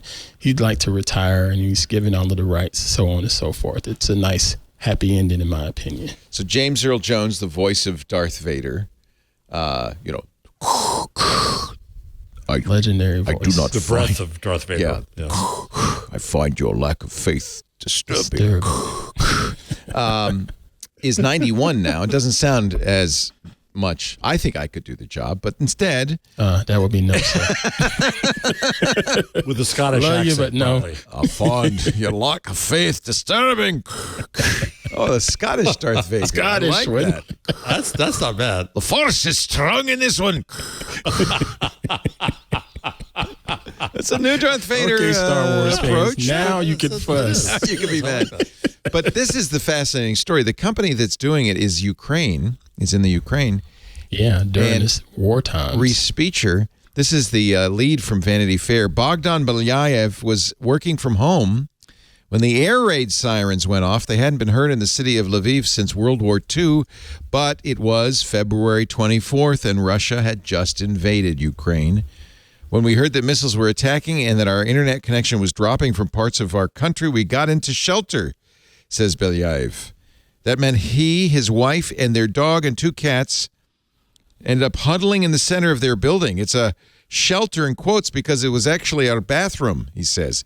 There's a rule. You needed multiple walls, right? This is so sad. There's a rule of 2 walls. You need to be behind 2 walls. First wall is taking impact. Second one is stopping small shrapnel. But for Belyaev, the work carried on because he needed to. People on the other side of the world were relying on him, and the project was the culmination of a passion he'd had since childhood, Star Wars. He's a 29-year-old synthetic speech artist, and they were working on the voice. They had already done the voice of young Luke Skywalker for the Book of Boba Fett and the recent Obi-Wan Kenobi series. Now they needed to make Darth Vader's voice as it was 45 years ago. It's a hell of an undertaking, right? Yeah. But I bet you they've done it. I mean, I think this is something that can be done pretty well. In the past, you know, when Woody the Woodpecker retired, I can't believe I just said that. They'd get a new Woody. So I can't believe I said that. It was never the same. You know, it was two Darrens on Bewitched. The second Darren was never the same as the first Darren. I know the voice of today's Porky Pig. And I swear to God, he could be Mel Blanc. He's really good. He came in actually in the studio and tried to teach me how to do it. He's a very nice guy, young guy, auditioned. The story is great. Was it a triangulation? I think it was. He called Mel Blanc as a kid. He looked up Mel Blanc in the phone book and called him. Outstanding. and he calls and his wife answers and he says, can I talk to Mel? And he talks to him. And Mel Blanc becomes a mentor for this, like he was 12. That's awesome. And eventually he takes over and does the voice of Porky the Pig. So, you know, it's not unusual that voice artists... See what we miss without phone books? You see all this privacy stuff? Yeah. You can go to the today white that's called pages and stalking. Call up Mel Blanc. Exactly, Ant. Anyway... I get arrested for it. Let me see if I can... Bob Bergen, that was his name. Great is his name, not was. Great guy, the voice of Porky the Pig. This was a triangulation, episode 22. So I just talk. Yeah. So he taught me how to. In the middle of the scene where he's having a crying fit, banging on the door, talk trying like to get drug Porky money the from Pig. his mother. He kind of sounds like Porky the Pig. Mom, would you please open the door? Mom, God damn it, blankety blank, yakety yak. So I come in on blankety blank. But I have to be. Wait a minute, you don't even get the first few sentences? I do. Right. First job I ever had. Good man. He was there. Yeah. So it's 4 hours of that. You know. Anyway, great guy, Bob Bergen, Triangulation 23. I miss doing Triangulation. That's why we're bringing some people in from time to time. It's so much fun to meet all these people. Anyway, great story. Highly recommend it. James Earl Jones, as you said, gave his seal of approval. It's okay if you use my voice. I hope they gave him some... So now it'll be used in the movie. Is it going to substitute? You don't need James Earl Jones anymore? No. You don't need an actor anymore? That's correct. The term was he licensed it. Yeah. So you need an actor. You need somebody, anybody to say the lines, and then they apply the synthesis on top of it to make it sound like James Earl Jones. So everybody's having the Washington Post, you know, now AI can make pictures as fast as can be. And that's neat, and that's danger. It's not danger. It's wonderful. Fakes. I agree. But it's all the moral panic. There, I'll give you some time there. You can get it up. I didn't have it ready. Oh, sorry. I got to be on the trigger all the time with me, Ant. You know, you never know. Moral panic. Right, and it's always, you can always use it for bad and good, and the fact that you can get all these neat pictures now, and everybody can get DALL-E, this is cool. The fact that James Earl Jones can live on in the movie, this is cool. It's okay. Yes. We should mention that apparently the DALL-E waiting list is now eliminated, and anybody can sign up. Although I see still here it says Mike join Sargent the waiting rejoices. list. Yeah, DALL-E 2, which I don't know if it's the best of the artificial intelligence artists. I have to say Stable Diffusion. It's kind of the OG. It's the OG for sure. This one from OpenAI. Stable Diffusion is pretty. So I tried impressive. and tried to get it and its competitors to give me a cover for Gutenberg parenthesis. Oh, and nothing would work out. It wouldn't understand parenthesis. It wouldn't understand Gutenberg. So I just got 4 actual designs for the cover, by the way. Nice. And your audience can. Should we look at them? Yeah, why don't you, if you don't mind? Is this, here it is. Fine. Pick the cover. It's in a tweet because Jeff doesn't do anything that's not in a tweet. All right, here's cover number 1, the Gutenberg parenthesis. Oh, I like it, some lead type. For the folks on audio, it's kind of a parchment-looking background and then 2 pieces of lead type that are actually braces, not parentheses, but we'll go with. Ooh, yeah, you're gonna have some problems with that one. Yeah, it's it can be changed. So that's cover 1. Yeah, the literal net may not like that one. Okay, I may not. Oh, again with the braces. Now more braces that kind of didn't give it, but just kind of just a title, braces top and above, and then the subtitle below in a box. You know, a white cover. I think kind of nice. And then it kind of makes the box at the bottom has a cursor pointed at it, so it's the old cursor trick. Finally, we get some parentheses in here. Then you have big parentheses in very multiple modern colors. This is much more very modern look. Yeah. Very sans serif font. And then number 4, you have 2 parentheses, one filled with old type, one with modern programming, and everything's akimbo there, saying the Gutenberg parentheses and everything else. In between. So it's kind of like the trash masher on Star Wars. They're in there about to get squished. Yeah. So that's good. Some good choices. Which one would you go with? Each of you. I think I like this the modern one myself. But which one? The 3? This one, yeah. But I have to say, I kind of like the old-fashioned feeling of this, but I'm afraid it won't sell any books. Yeah, that one, no. 3 is probably. You got the eye. You got the eye, Aunt Pruitt. What do you think? I'm more with that one, 3. Right.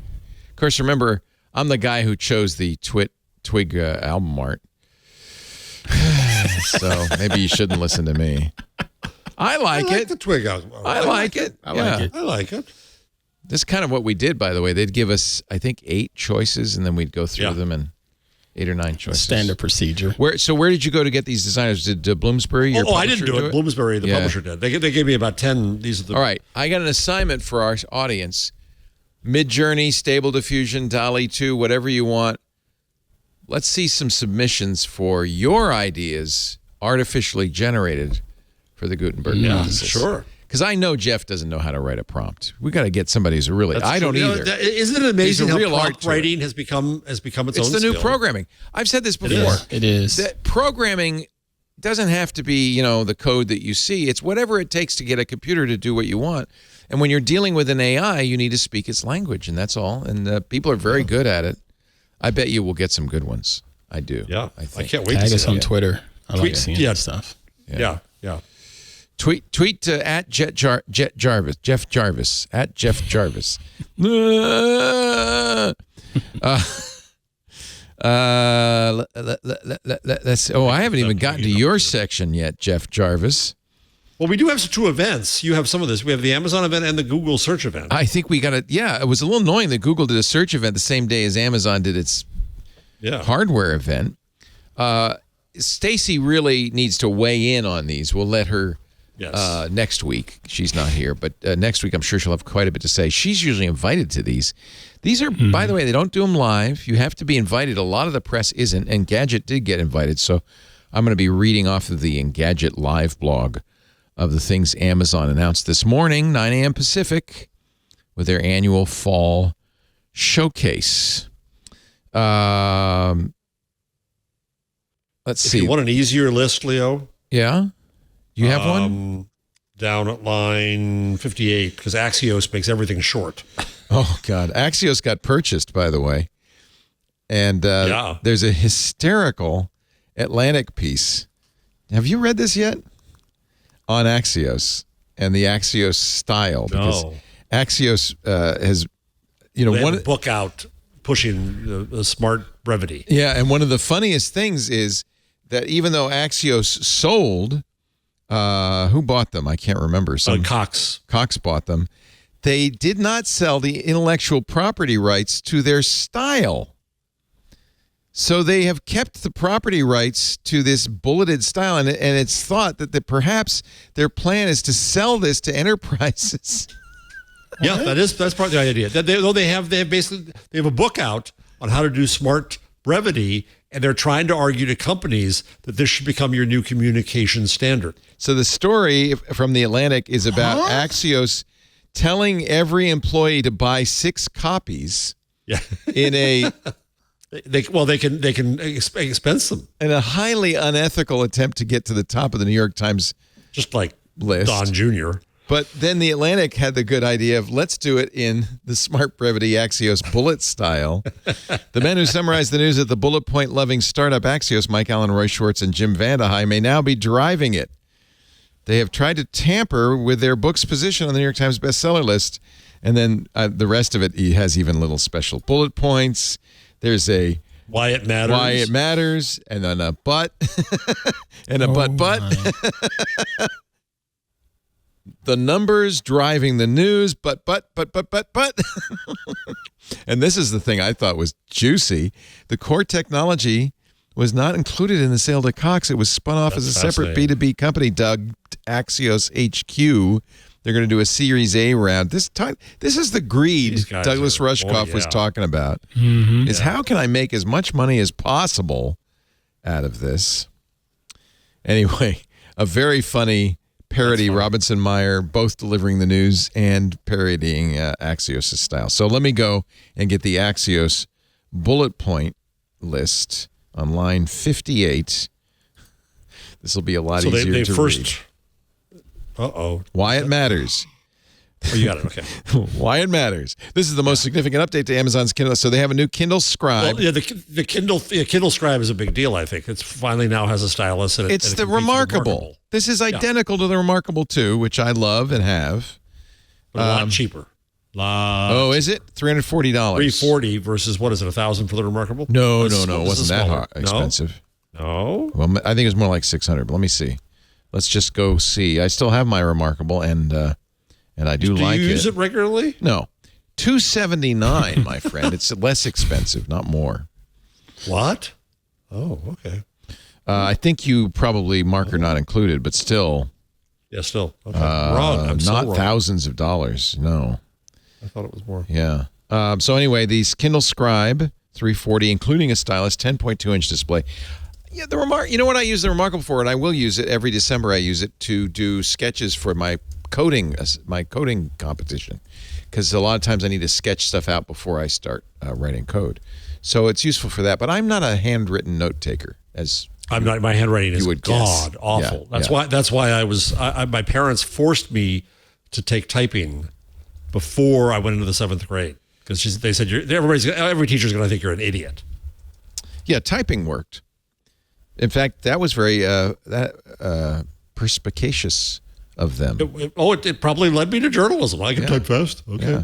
Did you take typing class? No. Yale. No, Yale's far too We don't have typing. We have writing. You have people to do that for you. Remarkable says it sold 1 million devices, so it's clearly a market that Amazon wants to get into. Amazon ought to be in. Yeah. $139 Halo Rise, a nightstand device that has a little glowing halo. It can track sleep without you wearing sensors or without putting a camera in your room. As you know, the Google Nest will do that also, but using the camera and the microphone. The biggest story, if you ask me, they've got new Echo Dot and Echo Studio speakers, newer, better audio and all that, but Amazon, as you know, bought Eero, the mesh router system, and the new Echo Dot devices are Eero extenders. Yay, that finally makes sense. Isn't that brilliant? Isn't that freaking brilliant? Because, it's a win-win. Amazon wins because you're going to have more Amazon microphones and cameras in your house. Right. You win because you're going to have basically a Eero's extenders. You're going to have a mesh net. You're going to have a mesh net subsidized. Yeah. There's a kid. I'll be eager to hear Stacy on that next week. Yeah, I think that's a good move. And as long as they work as well as the Eero's own beacons, which is their extenders, then that's great. There's a new kid-friendly Echo Dot with lets children collaborate with Alexa to write stories. Let me guess, with AI? With AI. Oh. BMW is going to use Amazon's Echo in its next generation in-car voice assistant. No. Although if you've heard the voice assistants, at least I know from Ford, that they offer, they're so poor compared to the ones that even Apple offers and Amazon and Google. I would rather have a voice assistant coming from a company that really has I want some my expertise. Choice. And may I ask you, what kind of car do you drive? I have a Chrysler 300, but it's not a new one, so. I always you don't think have all this fancy stuff. I always think a Mafia Don is arriving at work when I see Ant traffic. It's black, it's dark, it's scary. I just feel like, oh my God, here comes Tony Soprano. Yep, get out of the way. Now you can get radar in there to prove that he doesn't have anybody in the trunk. Oh, that's kind of cool. Yeah, who's doing that? That's a cool idea. Where was it? You had that story. I know. I'll get to it. I guess it's not Volvo. Volvo's This is doing why. that. Yeah. My tweet on this is why you never see Sopranos driving Volvos. in car, but there's a good reason for it because people leave pets and kids behind and don't know it. Most cars now have a sensor in the back seat that will say you left something in the back seat to avoid that. But this is cool because it will actually, if it senses a human or a dog in the back seat or in the car, it'll turn on the AC and keep it cool. That's cool. Yeah. So anyway, I know I went out of the sync of the. Eero home networks will gain the ability to set a backup internet connection method like a cellular connection if there's a broadband outage. That's a really great fallback solution. It's a software update for existing Eeros as long as you have the Eero Pro subscription. So wait a second. Wait. So I use it takes the Wi-Fi off my phone and then makes that house-wide or what? Yeah. Okay, got it. Amazon's new $35 Alexa Voice Remote Pro coming in November lets you use the voice assistant to find the remote when it's lost. Come on. Okay, first you have to buy a remote. And then you have to lose it. If you lose the remote, well, we've got a new remote finding remote for only $35. You have the tag for your tag for the tag. Man, they're only doing this because they know people are going to fall for it. Well, I guess maybe it's in the remote itself. What has happened to us? I guess it is a remote itself that will answer when you talk to it. I guess if you're in the vicinity. And it can hear you. If the Chihuahua ate it, I don't know if you can talk. While an updated $140 Fire TV Cube, but the Fire TV Cube is actually pretty good, offers more input options and will be available next month. The company also announced a new high-end TV line branded with Fire TV, starting at $800. Remember they had that before? They had a cheap TV before. They did have their own TV. It's cheap. Yep. Oh, I see. It's so higher end. Okay. This is a little higher end. Remember the Astro robot? Didn't do anything except it would go up and down. People. They're getting some updates, yeah. It's going to have the ability to learn which doors and windows should be open or shut. So that if you leave one open and leave the house, it can scream like a girl. I don't know. they don't say what it's going to do. But that's the point, is you left the door open. Hey! He sticks his neck up. You left the door open. Hey! So it's going to go wandering around the house, mumbling to itself. These idiot humans left the window open. I always have to check about whether they left the window open. Can't they figure out to close the window? The rolling robot will also be able to detect pets and capture a short video of the dog or cat in action. Trying to eat it, probably. A software development kit cost? Oh, it was expensive, wasn't it? It was $1,000. I don't know. You can't even get it, right? Because you had to get. It's one of those, it was a day one stuff, wasn't it? No, it was just you had $999. Yep. Request an invitation. It's a day one. You have to ask. You have to request an invitation to spend $1,000 on this useless robot. It's one of those day one editions. I wonder if there's any new day one editions. Actually, come to think of it, I don't know. You can't. Oh, here we go. Day one editions. Invite only. Request an invite. No, still got the drone camera. Nobody wants, and the Astro. Nobody wants. Yeah. I did get, and we use it. The sticky note printer that prints sticky notes from your Amazon Echo device. That was a day one that I bid on and got. And you use it? Yeah, so because you printed things on the refrigerator. Is that what it is? You could do it for that. What I thought we would do is tell it, add something to our grocery list, and then at the end of the week, say, print my grocery list and take it to the store because it's got little check boxes and the whole thing. You can do. That's a lot of hoo-ha. Well, nobody in the family wants to do it. Yeah, Lisa ended up just, we've always had this pad, and she keeps writing on the pad. I said, honey, you got to tell the Echo. The pragmatic person, huh? So there's always like 2 items on it. Buy cheese for Leo, and, it's dumb. It's dumb. Nobody else puts anything on it but me. No. Amazon says it's shaping most of its device work around the concept of, and you'll love this, Jeff, ambient intelligence. Ooh. He's not really bright. He's got ambient intelligence. Well, otherwise that'll soon be called surveillance. He's not the smartest guy in the world. He's got ambient intelligence. I don't even know. Oh, there's intelligence in the fabric of the mesh of the universe. Well, it means that it surveils you, so it already knows what you want. Amazon's hardware chief, Dave Limp. That's his name. No. The poor man was born with that. He was born with that name. Dave Limp contrasted Amazon's focus with that of other companies that are focused on virtual reality. Limp said, technology needs to be personalized and intuitive enough to adapt to you and your environment, not the other way around, Limp said. We call this ambient intelligence. Was that limp enough for you? That was droopy. Droopy dog. Oh, I was drooping, not limping. Oh. Anyway. Technology needs to be personalized and intuitive enough to adapt to you and your environment. Actually, that's, now that I think of that, Droopy Dog is really just a parody of the In Cold Blood guy, Truman Capote. Truman Capote? Is Droopy Dog it's just Truman Capote? I think it is. Anyway, that's your Amazon changelog. Then we have a Google event. All right, let's do the Google event. Oh, my God. Google is trying to reinvent search. So there's a couple, Leo. I got another list down there, the 10 biggest announcements. Give me another listicle. I need a listicle. I'll give you another listicle. Hold on. Where did I put What line is the listicle on? The listicle, line 52. 52. Line 52. B52. Do we have a winner from for Search bingo? Engine Land?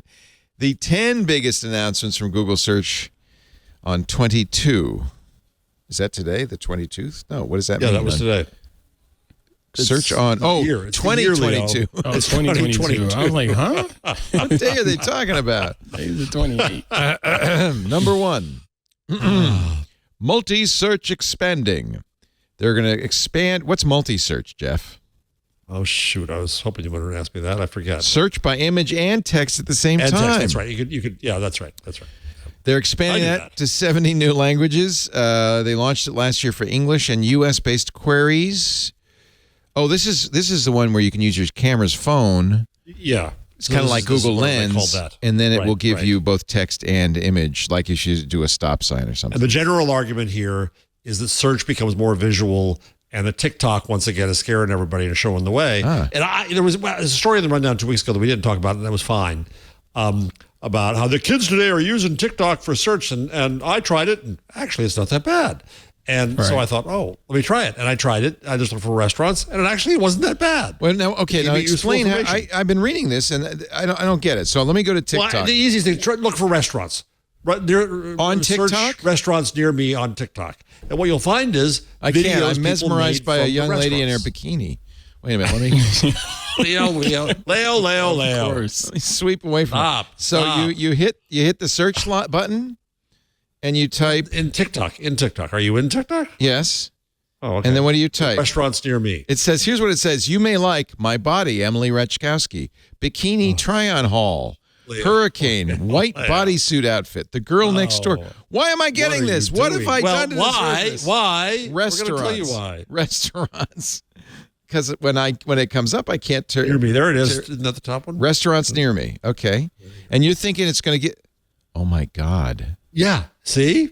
It's giving you not just lists of restaurants near you, it's giving you videos from inside them by human beings. This is a restaurant I can't get to because it's in L.A. Okay, there's one. Oh. Yeah. Here's a sponsored one from Benihana, which is down in San Francisco. Let's see. Oh, here's another one. Restaurants near me. Los Dos Potrillos Parker, which is where? Not near me. Where is that? Denver, Colorado. Did you turn off? Wait. Did you turn off something on TikTok that says "Don't find out where I am"? Maybe. No. Probably. I never do that. I wouldn't do that. All right, let me go. But I'm on an Apple device. Are you on an Apple device? I'm pretty sure I turned off location on. Let me go look and turn on my locations on TikTok. Yeah. Okay. All right. Maybe that's why I'm getting all that bikini-rich content. It doesn't know I'm in California. Because it knows you have something to be ashamed of. I'm nothing to be ashamed of. It location is not allowed on mine. It doesn't even have location now, permissions. just for the moment. Where do you... That's interesting. Wow, this is weird because now It's not going to be good results. It did when I tried it last time, just before the show 2 weeks ago. So I'm getting the same 2 restaurants. the Denver one? I got the LA one and Isn't the that Benihana. funny? Those are the ones they paid for. I got the exact same 3. It's advertising. Isn't that funny? All right, well, forget searching on TikTok. Back to Google. Good story, Mr. Jarvis. Hey, Well, Mr. Ant. we debunked it right here. It's good. Now, that was worth a try. Let me go back Now let me to... go turn It's off so weird. location. What a change from 2 weeks ago. Huh. Well, you know, if they're putting ads in, that's why. It does have like black-owned restaurants near me, best restaurants near me, Detroit restaurants near me. Oh, wait a minute. I've got one. Restaurants near me, New Jersey. This will give me restaurants near Jeff. Well, hold on. That's right. It doesn't. Okay, hold on. That's you have to give it the location. Give it the town. Now it works. Now it works. So give it Petaluma. My fault. Oh, so yeah, because it doesn't know. Sorry, Ant. I screwed up. Here we Will go. you forgive me? Here we go. Food Drinks NYC. It's a restaurant in New York called Petaluma. Oh, no. Yeah. No, okay. no. That's a good one. That's a start. Here are 5 Sonoma restaurants. Well, that's close. You know, it's the same county anyway. East Bay. Yeah, this is good. I wouldn't say it's better than Google. No, but it's I thought it couldn't possibly do anything. Yeah. Ooh, this looks good. Ooh, some nice shrimp scampi from Cafe Rustica where we get our pizza. Okay. Moving along. Item 2, multi-search expanding. Multi-search near me coming soon. Oh, see? Google's responding, speaking huh? of the devil. Yeah. Zoom in on image and text queries and by looking for products or anything via your camera, but you can then qualify it to say, I only want local results. So I could take a picture of shrimp scampi and say, where can I get that near here? Find it near me. That's nice. I like that. Google Lens translated text is now clearer. Well, I'll be the judge of that. Okay, well, yeah, so let's see. Yeah, so they're putting a background behind it so that you can read it a little bit better. Google. No, that's the before, Leo. That's the before. Oh. The after is worse. They're taking the background out. The after is harder to read. Great. Google iOS app shortcuts today. The Google. I liked the before. You did too. I did too. Yeah. Oh well. You were being generous, thinking the before was the better. Yeah. No. I just went to the one I could read. Yeah. Google iOS app shortcuts today. The Google search app for iOS will add shortcuts to make it easier for searchers to search, translate. Oh, you know, that's a nice way of saying instead of giving you search results, we're going to give you things that we think you want. This is more of that, you know, knowledge graph thing where, I think this is the problem with Google is and I understand what they're saying is we want to give you what you want, not search results. You don't really want search results. You want them qualified in a way that makes it more useful for you, and we'll decide how those are qualified. And I agree with that. New search refinements. Google's rolling out new search refinements and aids for you when you search in autocomplete. Now, as you type your query, Google will present tappable words to build your query on the fly. If you type FO, it's going to say Food, Fox, Ford, Fortnite, Forever, Football, and then offer you Fox News, Food Near Me, Food, Forever 21, Foot Locker, and Ford. That's actually not at all useful. Not at all useful. Okay. Autocomplete's going to start happen. with FO. Things that start with faux. That's what that was, wasn't it? But I guess if you went to a third letter, it'd be better, right? Yeah. Google will allow you to refine your query after you search by letting you add or remove topics you want to zoom in or out of. So this is basically a new way to, a new search UI or a better improved search UI. More visual information. Google's showing for some queries a more visually designed knowledge graph approach to the search results. So instead, again, when you search for Oaxaca, instead of getting the search results, you're going to get the Wikipedia, you're going to get an air flight, you're going to get a map, you're going to get weather. And restaurants named Oaxaca near you. And restaurants near you named Oaxaca. Explore as you scroll. As you scroll through the results, sometimes the more you scroll, the less relevant the results get. Yeah. Mm-hmm. Yeah. Google now has a new Explore feature to give searchers inspiration around their query, but not something that exactly matches their query. You getting the theme here? You don't really want what you searched for. It goes back to your do we all have to be good at writing prompts? Queries, yeah. Queries and prompts, yeah. Google search today may show a section for discussions and forums for U.S. English results. So this is a response to people using Reddit instead of Google to search for stuff. It will, in fact, now give you a section called Discussions and Forums. It includes Reddit, Quora, and Edmunds in this example. Translated local and international news. Translated So news this coverage. I want to actually tout. Are you on Chrome? No, you're probably not. No, I'm on you're Firefox. Oh, no. And I'll tell you why I'm you not don't on have Chrome Google later. Translate at the ready. Yeah. Go to Google Translate. Translate.google.com. Yeah. And put in the site hs.fi. You wanted to translate that site. So I can do Websites. a website, Yes. hs.fi. hs.fi. So that's a Finnish site. Exactly. It's a Finnish newspaper. Helsinki Sanomat. Now, Helsingin Sanomat. I could select translation. Original or translate. So go back to the original, and of course, it will mean absolutely. You can't pick a word out. Yeah, in because it's Finnish. Right? It Finnish. means Yeah. nothing. Yeah. But Look the at that. translation News in Russian, really the most read, the latest. good. Time into the Scroll day. down. It's a very good newspaper, and I now go to it every day because of Google Translate. Oh, that's kind of cool. It really is. Actually, and this Finnish one is important because of the explosion The of the war. Nord the Stream Nord Pipeline, right? Yeah. The wonderful president they have. Yeah. And the fabulous 3D printed meat. Stop. And their restaurant critic tested the taste. Tested the taste. Wait a minute. Stop it. Why is this all blank down here? What's going on? It says Yeah. information has Never happened not yet been retrieved. Oh, okay. Because you're using some bad browser. That's It's why. translating. It always works instantly for me. What do you mess up, Leo? Jeez. Do you know what your roof is doing or how your roof is doing? In this way, moisture does not sneak in. That's an ad. Why is that not working for? Oh, jeez. Just use Chrome, will you? I want actually now. Oh no, you're getting the ads. I now. want the news in Russian. It's fascinating. Let me that all see how the news in ads are Russian showing, but not is. the Look at stories. this. It's in Russian. Wait a minute. I like this.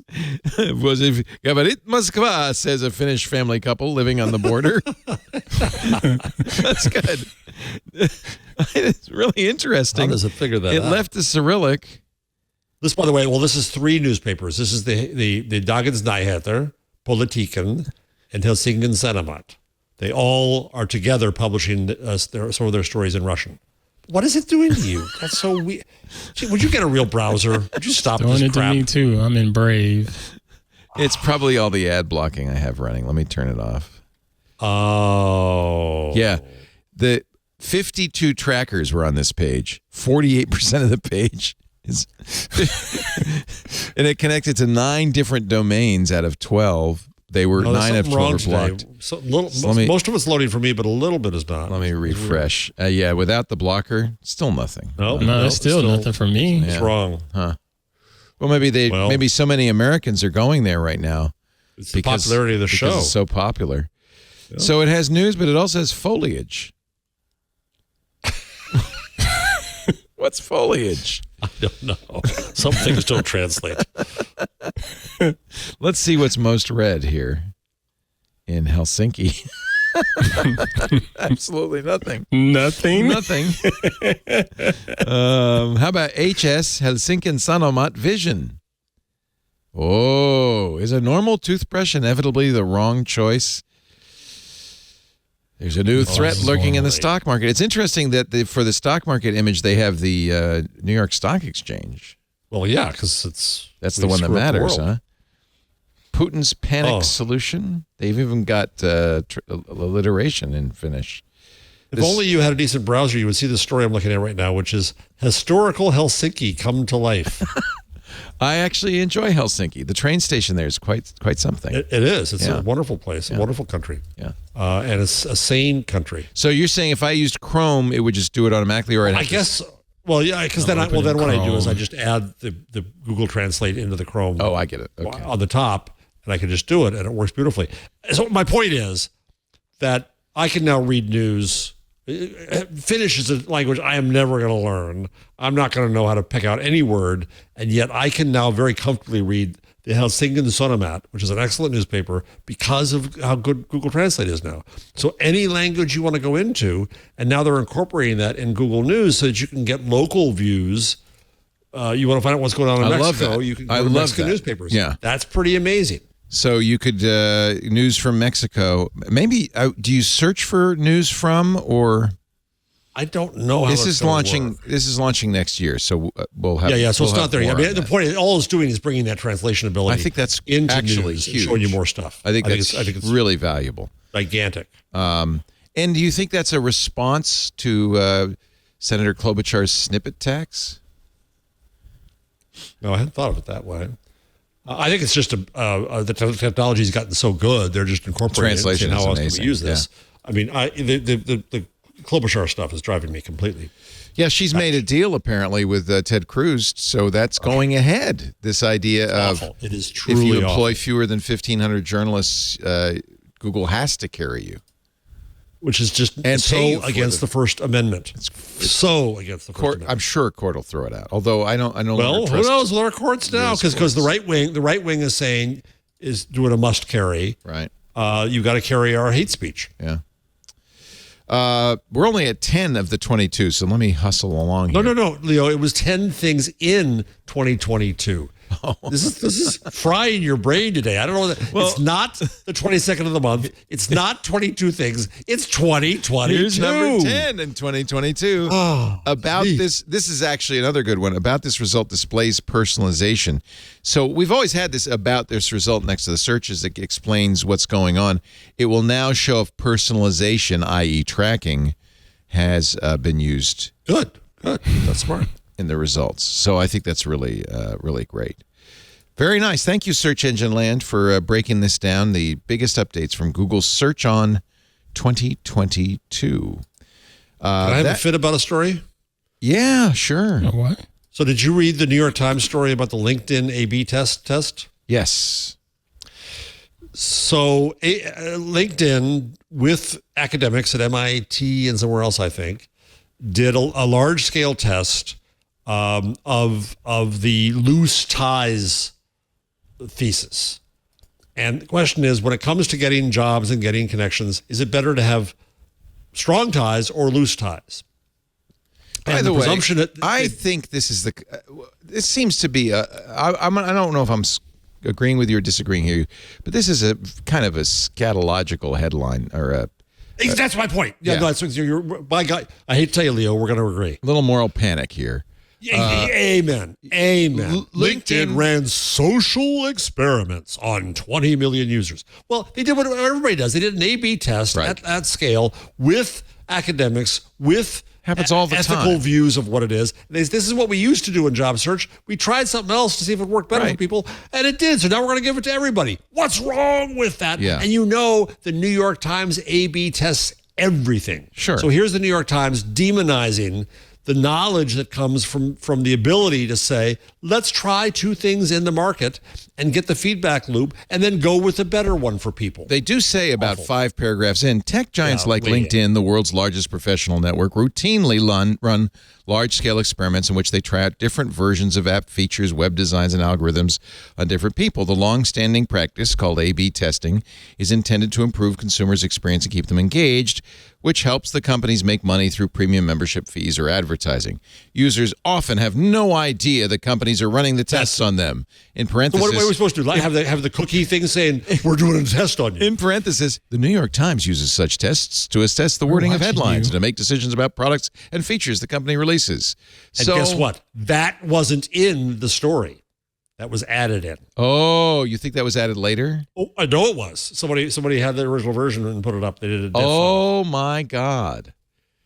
Well, so they didn't even you. admit that they do A/B tests as they demonize them. And what really bothers me about this, the reason I want to have a fit, is because we're trying to very much to get these companies to share data and to do tests, experiments, call them what you will, with researchers so that we can find out more about what the impact is and improve things for people. We want them to do more of this. And when the New York Times does something like this, and then probably Amy Klobuchar will come and write a law saying you can't do this anymore because it's evil, then we lose this opportunity to have researchers and companies work together. And it pisses me off. Thank you for my input. The question the article raises, was anybody disadvantaged by this? That's a red herring too, because LinkedIn started off saying, well, we think it operates this way. And so everybody was operating that way. They said, well, let's test and see if another way might improve things. So for the time of the test, somebody was ahead and somebody was behind. But you don't know until you don't know which test. is good until you do it. Yeah. It's red herring. It's like saying, well, we're going to test vaccines and people who don't get it are disadvantaged. Well, yeah, but that's the kind of the nature of the test. And if the vaccine happened to kill people, then the people who didn't get it were not disadvantaged. Right. So that's why we test. So, yeah, I think that this is not, I think that's a little bit of a scary, so I just wanted to dumb headline. Hey, we're running way behind. So let me quickly do our Google changelog. Holy moly. Where did time go? I know. It's too much fun. We're having way too much fun. Couple of quickies here. Chromecast with Google TV. The HD version is now officially available for $30. Yes, you get your very own color bars, 1080p, HDR, and 8 gigabyte of storage. As a user of Chromecast with Google TV, the previous version, I highly recommend it. It's really, really good. They did a good job on that. Sometimes, we talked about Fire TV earlier. Not a fan of Fire TV because it's just a big ad for Amazon shows, like Lord of the Rings takes over the whole thing. Chromecast is good. They don't really do that. It's a good interface. I think they did a good job. Leo, you have I presume you have them all. So you have Fire, you have Chromecast, you have Apple TV, you have Roku. Yep. All of them. Yep. What's your go-to? Usually Apple TV, I'm sorry to say. It's the most expensive of them. The only one that I have that's equally expensive is the NVIDIA Shield, which is Android TV. It's not as good because Android TV just does not offer the same range of channels. Apple TV seems to have the most premium channels. I think Roku, if somebody just said, well, what should I get? Roku is so inexpensive. It's less than $100. It's technically probably as good as Apple TV, or almost as good as Apple TV. I think Apple TV is a little better because it has a better processor in it.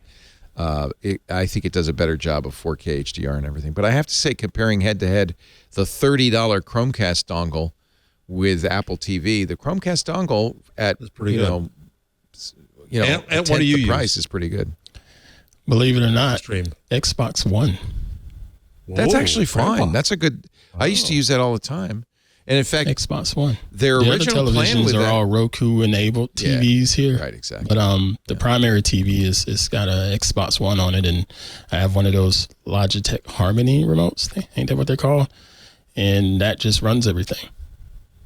Actually, if you liked the old Chromecast, sad to say that Google has now discontinued the old Chromecast, the traditional Chromecast. Software support will continue. They really want to go with this Google TV version of Chromecast. Good for them. They've done this before. I was a big fan of Chromecast Audio. Do you remember that? It was just like a Chromecast, but it only did audio and had optical out. Yeah. Killed it almost immediately. They will continue to support the software, so you can continue to use it at least for the time being. Chrome now lets you search your history and bookmarks from the address bar. So that's a nice feature. I often open history to go back to a page that I accidentally closed or whatever. You can now at history, at bookmarks, or at tabs. Nice feature. Follow that with a space, and then that will be a search. Too bad you don't use Chrome. Well, I'll tell you why I don't use Chrome. It should be in the Google changelog. Google has announced that they are moving to Manifest v3. It says story above. Yeah. And I am not a fan of Manifest v3 because it will not allow my favorite ad blocker, Gore Hill's uBlock Origin. You stop starving the journalists and the content creators. Well, I don't care about them, but I do want to starve Google. So, yeah, I mean, you can make a case, and Steve Gibson did yesterday, that Manifest v3, which is will be part of all Chromium versions, by the way, going forward, is better performing because it doesn't have to pass the content through all the extensions you've got, and potentially more secure, or at least more privacy protection, because but I install what extensions I want. I know what extensions I have on there. If somebody wants to install Honey and let Honey see everywhere they're going in order to get those Honey, coupons, like my wife, they should be allowed to. I don't think it's up to Google to say no. In any event, Manifest v3 will block that API that is used by a lot of ad blockers and other tools. It will improve performance, in theory, improve security. Firefox continues to support Manifest v2. Some browsers that are based on Chromium, like Vivaldi, say they will continue to support v2. Brave has its own way of doing things, so Brave probably won't be affected. But Microsoft's Edge, which is right now the number 2 browser, will in fact follow Google's lead because both Microsoft and Google are ad companies. When they call it a content blocker, it's not. It's an ad blocker. It's an ad blocker. But it can ad block other kinds of content. For instance, I use uBlock Origin to block that annoying cookie banner. That's a good kind of content blocking. You could use it to block bikini shots. I don't think there is a filter on bikinis, but I'll look.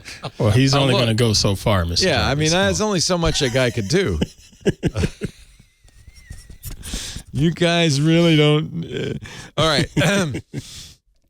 Here are all the new features and updates coming to Google Maps. Ready? Take a picture because it's going to be quick. Boom. Immersive view. Neighborhood vibe. What? What's that? Wait, you're going to instantly see the vibe of any neighborhood through photos and information. Places. Yeah. To highlight neighborhood what's vibe interesting about a neighborhood. Yeah. If it has an artsy vibe or a food scene, man. Search with live view. Arrows and directions right on top of your view of the world. I really like this live view thing, you'll actually be able to work terribly well. I'm going to try it again. They've showed this at Google I/O for years. I know, time and time again. So it'll be rolling out in London, New York, Paris, San Francisco, and Tokyo in the coming months on Android and iOS. Eco-friendly routing for developers, because God knows developers need to practice eco-friendly. No, it means that you'll be able to put eco-friendly routing into your third-party apps, which I think is a great thing, like Uber and Lyft, et cetera. Great. New map features. There you go. Android Auto 8.2 beta is now rolling out. Tweaks dock of Cool Walk redesign. What? That's the headline from 9 to 5 Google. If you don't understand what we're talking about, you're good company, my friend. Okay, fine. Tweaks dock. You know what? Watch all about Android and get the inside. I don't know. Ask all about Android. Just ask them. And that's the Google change log. Poof. What's the vibe in your town? My town, it's a mall. What's it going to say? Actually, you know what? Now I'm curious. Well, I'll do that after, but that's an exercise for later. Did you watch? I did live on Monday as NASA nudged a asteroid. That was cool. So cool. And here's the coolest thing. Go to Google and search for DART, and your search results will be, whoa, watch out. Oh, knocked sideways by the DART satellite. The first time I did this, I didn't notice the satellite coming into the picture and knocking it sideways. I just looked and said, what's wrong? Something's wrong with Google. It's out of alignment. Let me refresh. Program something. It's such a cool thing. The satellite comes in, hits the corner of the DART knowledge graph, and now the whole page is slightly tilted. Nice touch. Isn't that? I thought, nice touch. I just ignored it. I thought, the computer's doing something weird. Once again. Nope, I'm not having a stroke. Something's wrong. Isn't that hysterical?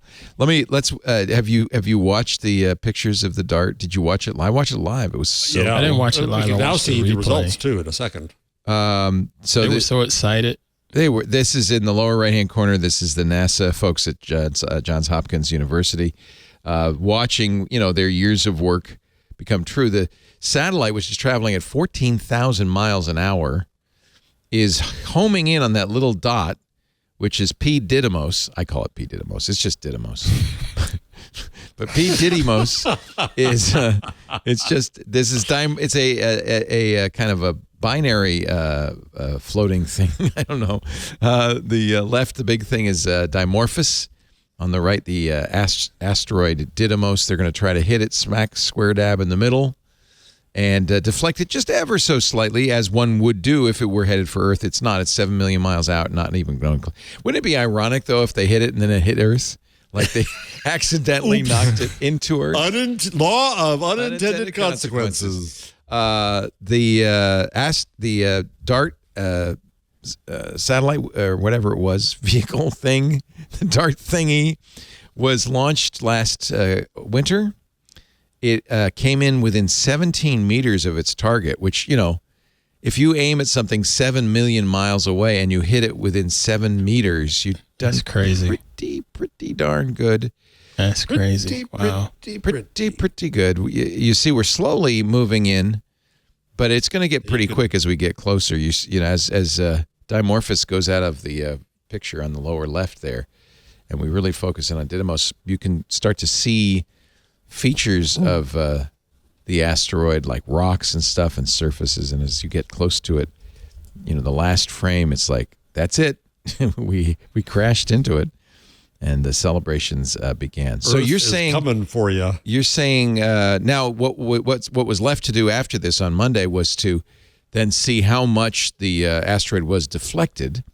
I think it's physics. I think they could pretty well predict it, I would bet. Yeah, they can do that math. Yeah. They can figure out how to get within 17 meters. Can you believe that? 7 million miles, 17 meters. Pretty impressive. How big was this thing? I don't know. Do you know, Ant, how big it is? Well, they'll talk about it on This Week in Space, I'm sure. I'm getting the feeling maybe it might have 530 feet in diameter. Oh, it's pretty tiny. Okay. Yeah. Okay. I'm just looking at. How many football fields is that? That standard would be, unit of measurement. That would be 3 feet in a yard is 100 yards. It's a football and a half. Football field, but that's all the way around. It's the diameter. So what you're looking at, actually, yeah, is even smaller than a football. It's a field. pickleball. It's a pickleball court. Our new standard measure. If I could fly 7 million miles, and I could fly 7 million more. Look at this. Just to so be dramatic. the satellite that smashed into your door. Thank you to Gumby. You for know, those lyrics. you know, another thing about this, though, sir, is just how clear Look at that. these images were. Look at that. Wow. As it gets closer and closer that to the far rock away surface. Yeah. in the transmission, it comes back such a clear image. Pretty like this. impressive. And how many millions of years has this been moving around, you know, unmolested, then suddenly out of nowhere? What? Here we go. What did I do? It's the first time in history that human beings have moved an object in space intentionally. And it is the first ever planetary defense action. There it goes. It's dead, which means it hit the ground. And, of course, the camera immediately died. So you're saying that... 78. we lost signal. We lost signal, and they're celebrating. Huh? Yeah, that's one time you How celebrate. bizarre. What line? Line 78 purports to show the results. Images show the chunks, the large chunk of... Oh, look at that. There's a big dent in it. There's a dent in Didymos. Wow. Light There's Italian a tweet CubeSat below. for imaging of asteroids, which accompanied DART. So there was another satellite out there, released a set of photos on Twitter. Yes, there you go. That showed Dimorphos with a big hunk out of it. Holy camole. Isn't that amazing? Well, I mean, you said it was going, what, 17,000 miles per hour? 14, yeah. Pretty 14, fast. Yeah. Pretty fast. Wow. That's cool. Now, I guess the next thing is you've got to watch and see how far it was deflected and That's all the of thing. that. Well, it's going to be it's going to change its orbit around its cousin there. Yeah. Yeah.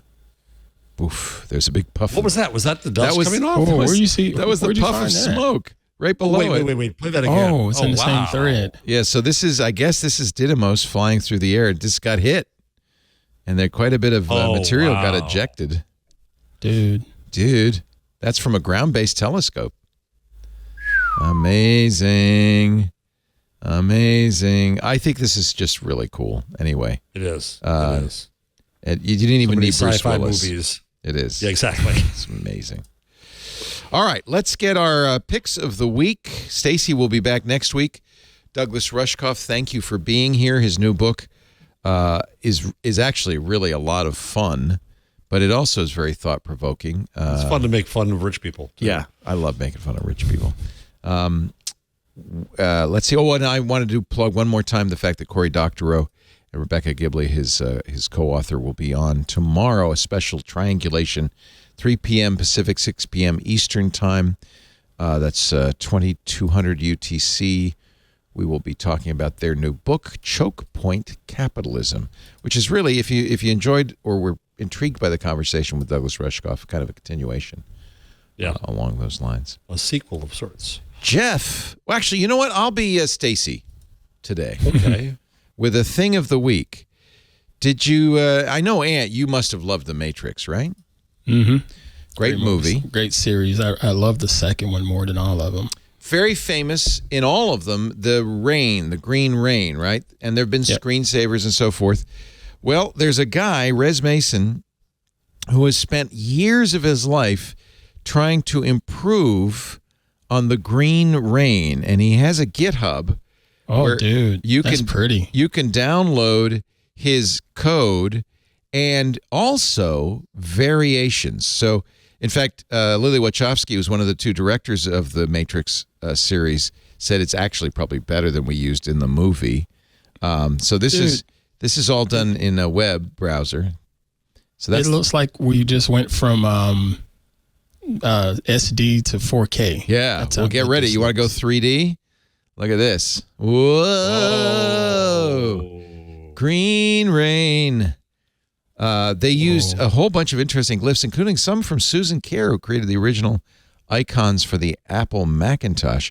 There's a holographic version we can't show you. You have to have a looking glass display. There's a mirror mode. This is from Resurrections. So there was a slightly different look in Matrix Resurrections. There's a whole bunch of varieties that you can take a look at and play with. Morpheus mode. Ooh, look at that. It's 3D and it's various colors. Mega City mode. Colors. This was in Revolutions. There's something about it that really is very attractive. There is a font you can get. There's a glyph database. There are command line options you can use to create your own.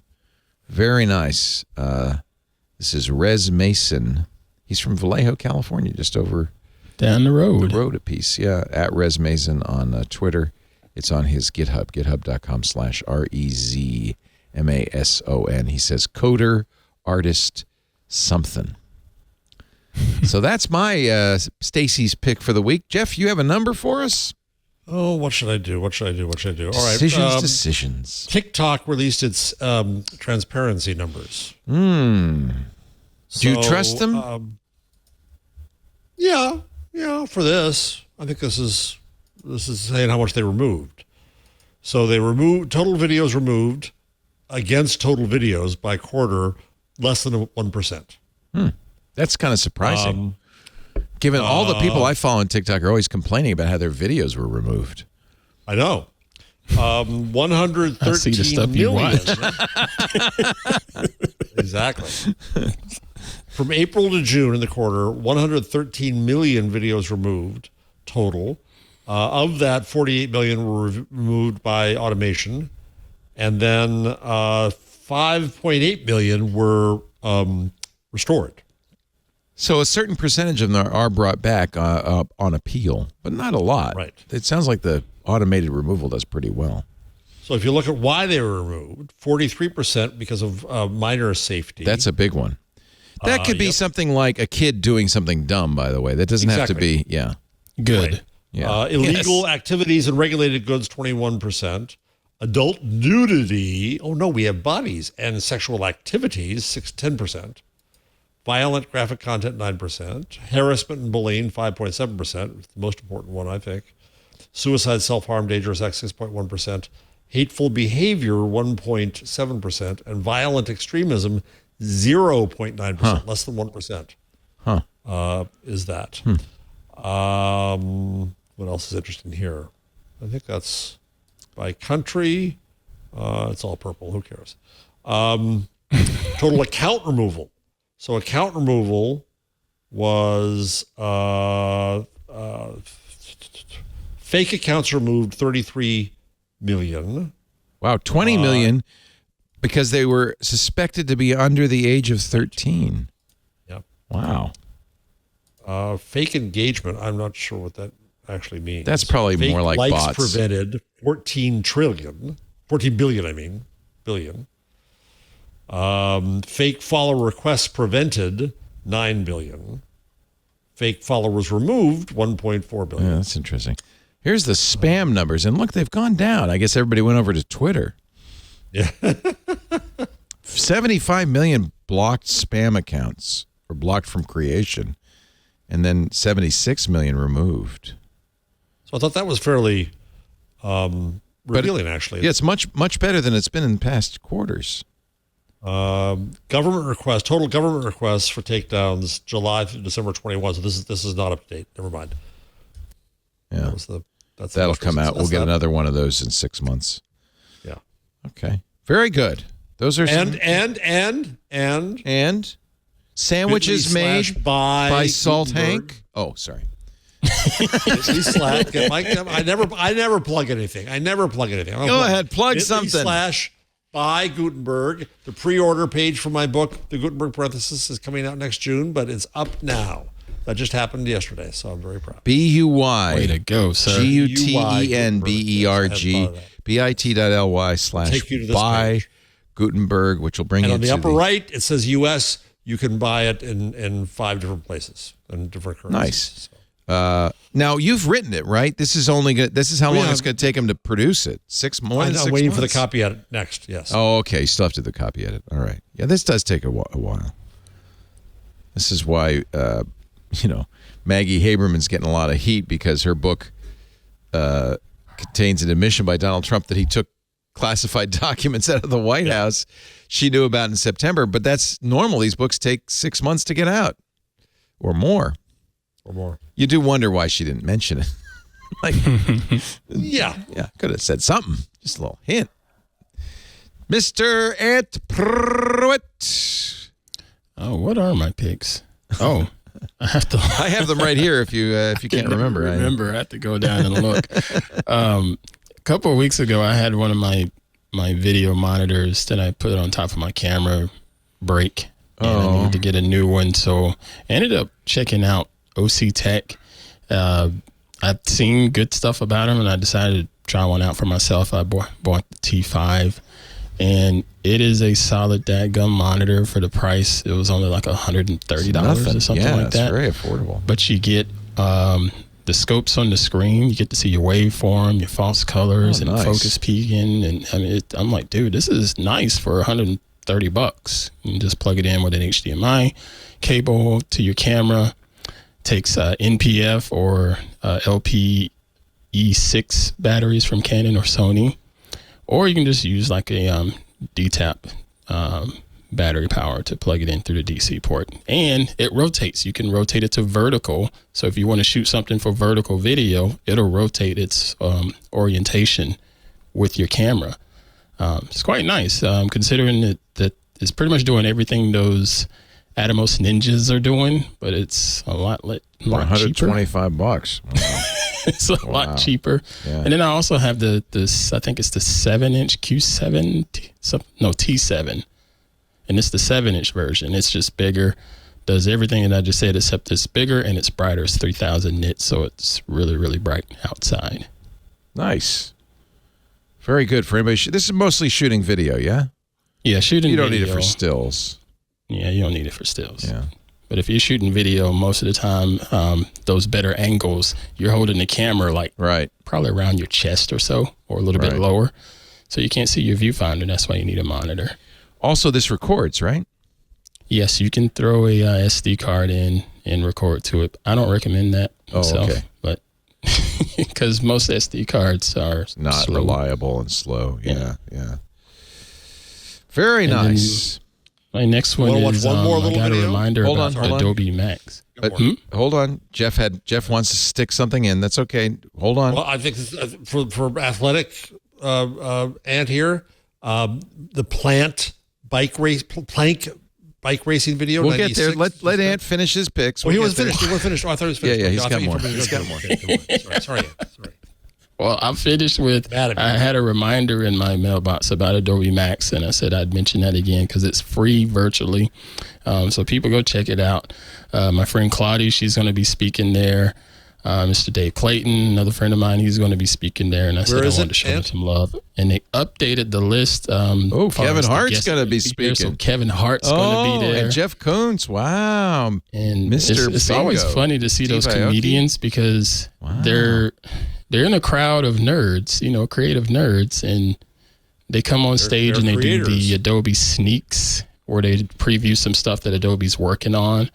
And, they sort of wig out at the stuff that they're being shown in their own little comedic style. And it's pretty funny. Like I remember Tiffany Haddish being there and John Mulaney being there and just having them interact with these geeks and nerds that are showing some really cool AI stuff on the stage. It's pretty funny. I can't wait. That sounds like fun. And this is free. It's in LA, Jeff, but it's you could do it virtually. So that's the key, right? Good. October what? 18th through the 20th. Yeah. Very nice. And that's it for me. Ant Pruitt on Instagram, @_Pruitt. That's right. Yes. That's check us out. Go to antpruitt.com and check out his free Lightroom and Capture One presets too. I use Capture One. I'm going to check those out. Download those. That's great. I wanted to try the Capture One tether on the iPad. Yeah. But then I realized it's another subscription. Oy. I was like, no. Everybody's doing that. Oh, I want your cigar and whiskey preset. Oh yeah, I do have presets. I like that.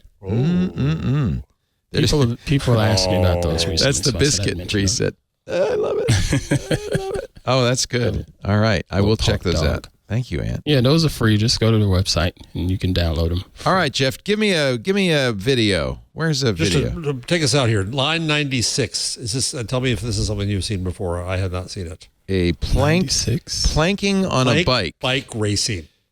But you mean like you? Wait a minute. Okay. Wait, just Michael watch. Guerra, Italian cyclist, Guys uses in a bike his race. knowledge of He's behind physics a and friend of our aerodynamics to adopt a plank position. Oh, that's because he's more aerodynamic. I thought you'd like it. It's downhill. He doesn't need to pedal. And look at that. He's beating these guys because he doesn't have the wind resistance. Aerodynamic. Oh, dude. And keep going. Can you imagine being one of the competitors, seeing him do this? Wait till you see the guy on the motorcycle. He's going to beat the motorcycle? Yeah. Wow. I can't wait to see this in the Tour de France. Wow. This is awesome. There'll be some serious injuries. Yeah, this could be very dangerous if you fell. That's what I was going to say. It's also pretty ballsy to do this. Really? It's ballsy just to ride this bicycle this fast anyway, even sitting up. I don't know if it's any more dangerous this way. So now watch the guy on the motorcycle. He's going to actually pass a guy on a motorcycle. What? Like, what? Double take. No. He does it. He does it. Okay, that's a setup. Now, wait, one more. The next thing he has to do is he's going to get off the plank, but the wheels are going so fast. Yeah, you got to be careful. He has to use his shoes on the wheels to slow down the bike so he can get back. That's the hard part. You can't get the pedals. Isn't that unbelievable? Okay, kids, do not try this at home. I guarantee you that would be taken down from TikTok as being way too dangerous. That's crazy. That's a pro athlete, so. Oh yeah, and a nut job. Yeah. And then you could 1 second video. You could let me out of Dynamic Island, one line above. Playing with Let me out of Dynamic Island, new feature on iPhone and iOS 16. There's a little hand. There's a furry hand in the Dynamic Island who can't get out. Okay, nice. You know what? I wouldn't mind having that app. That's a pretty I thought you'd app. like that. Yeah, so those let me are out of here. Little light things to. I think that's a kitty cat stuck in the. That's a very kitty cat kind of thing to do. That is. Yeah. Jeff Jarvis, thank you so much, Director of the Townite Center for Entrepreneurial Journalism at the Craig Newmark Graduate School of Journalism at the City University of New York, the kind of place where you might get a class taught by Douglas Rushkoff and Jeff Jarvis. Wow. I envy those kids. That's fantastic. Buzzmachine.com at Jeff Jarvis. Ant Pruitt, we'll see you on Hands On Photography, twit.tv/hop. Don't forget his prints at antpruitt.com/prints. Thank you. And we'll see you in the buying club. prints. It's been great. Everybody buy a print. Thank you. We do Twig every Wednesday afternoon, 2 p.m. Pacific, 5 p.m. Eastern, 2200 UTC, 2100 UTC, soon to be 2200 UTC. You can watch us live at live.twit.tv. If you're watching live, chat live at irc.twit.tv. Or if you're a member of Club Twit, you can put on the Twit hat and chat with us in the Twit Discord. That's twit.tv/clubtwit if you're not already a member. After the fact, on-demand versions of the show available ad-supported at twit.tv/twig, or on our YouTube channel dedicated to This Week in Google, youtube.com/thisweekingoogle, or subscribe in your favorite podcatch client. That way you get it automatically the minute it's available. And if they allow reviews, please do us a solid and leave us a 5-star review so that others can learn about the show known as Twig. Thanks, everybody. We'll see you next time on This Week in Google. Bye-bye.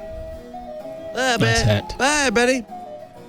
Don't miss All About Android every week. We talk about the latest news, hardware, apps, and now all the developer-y goodness happening in the Android ecosystem. I'm Jason Howell, also joined by Ron Richards, Florence Ion, and our newest co-host on the panel, Wen Tu Dao, who brings her developer chops. Really great stuff. We also invite people from all over the Android ecosystem to talk about this mobile platform we love so much. Join us every Tuesday, All About Android on twit.tv.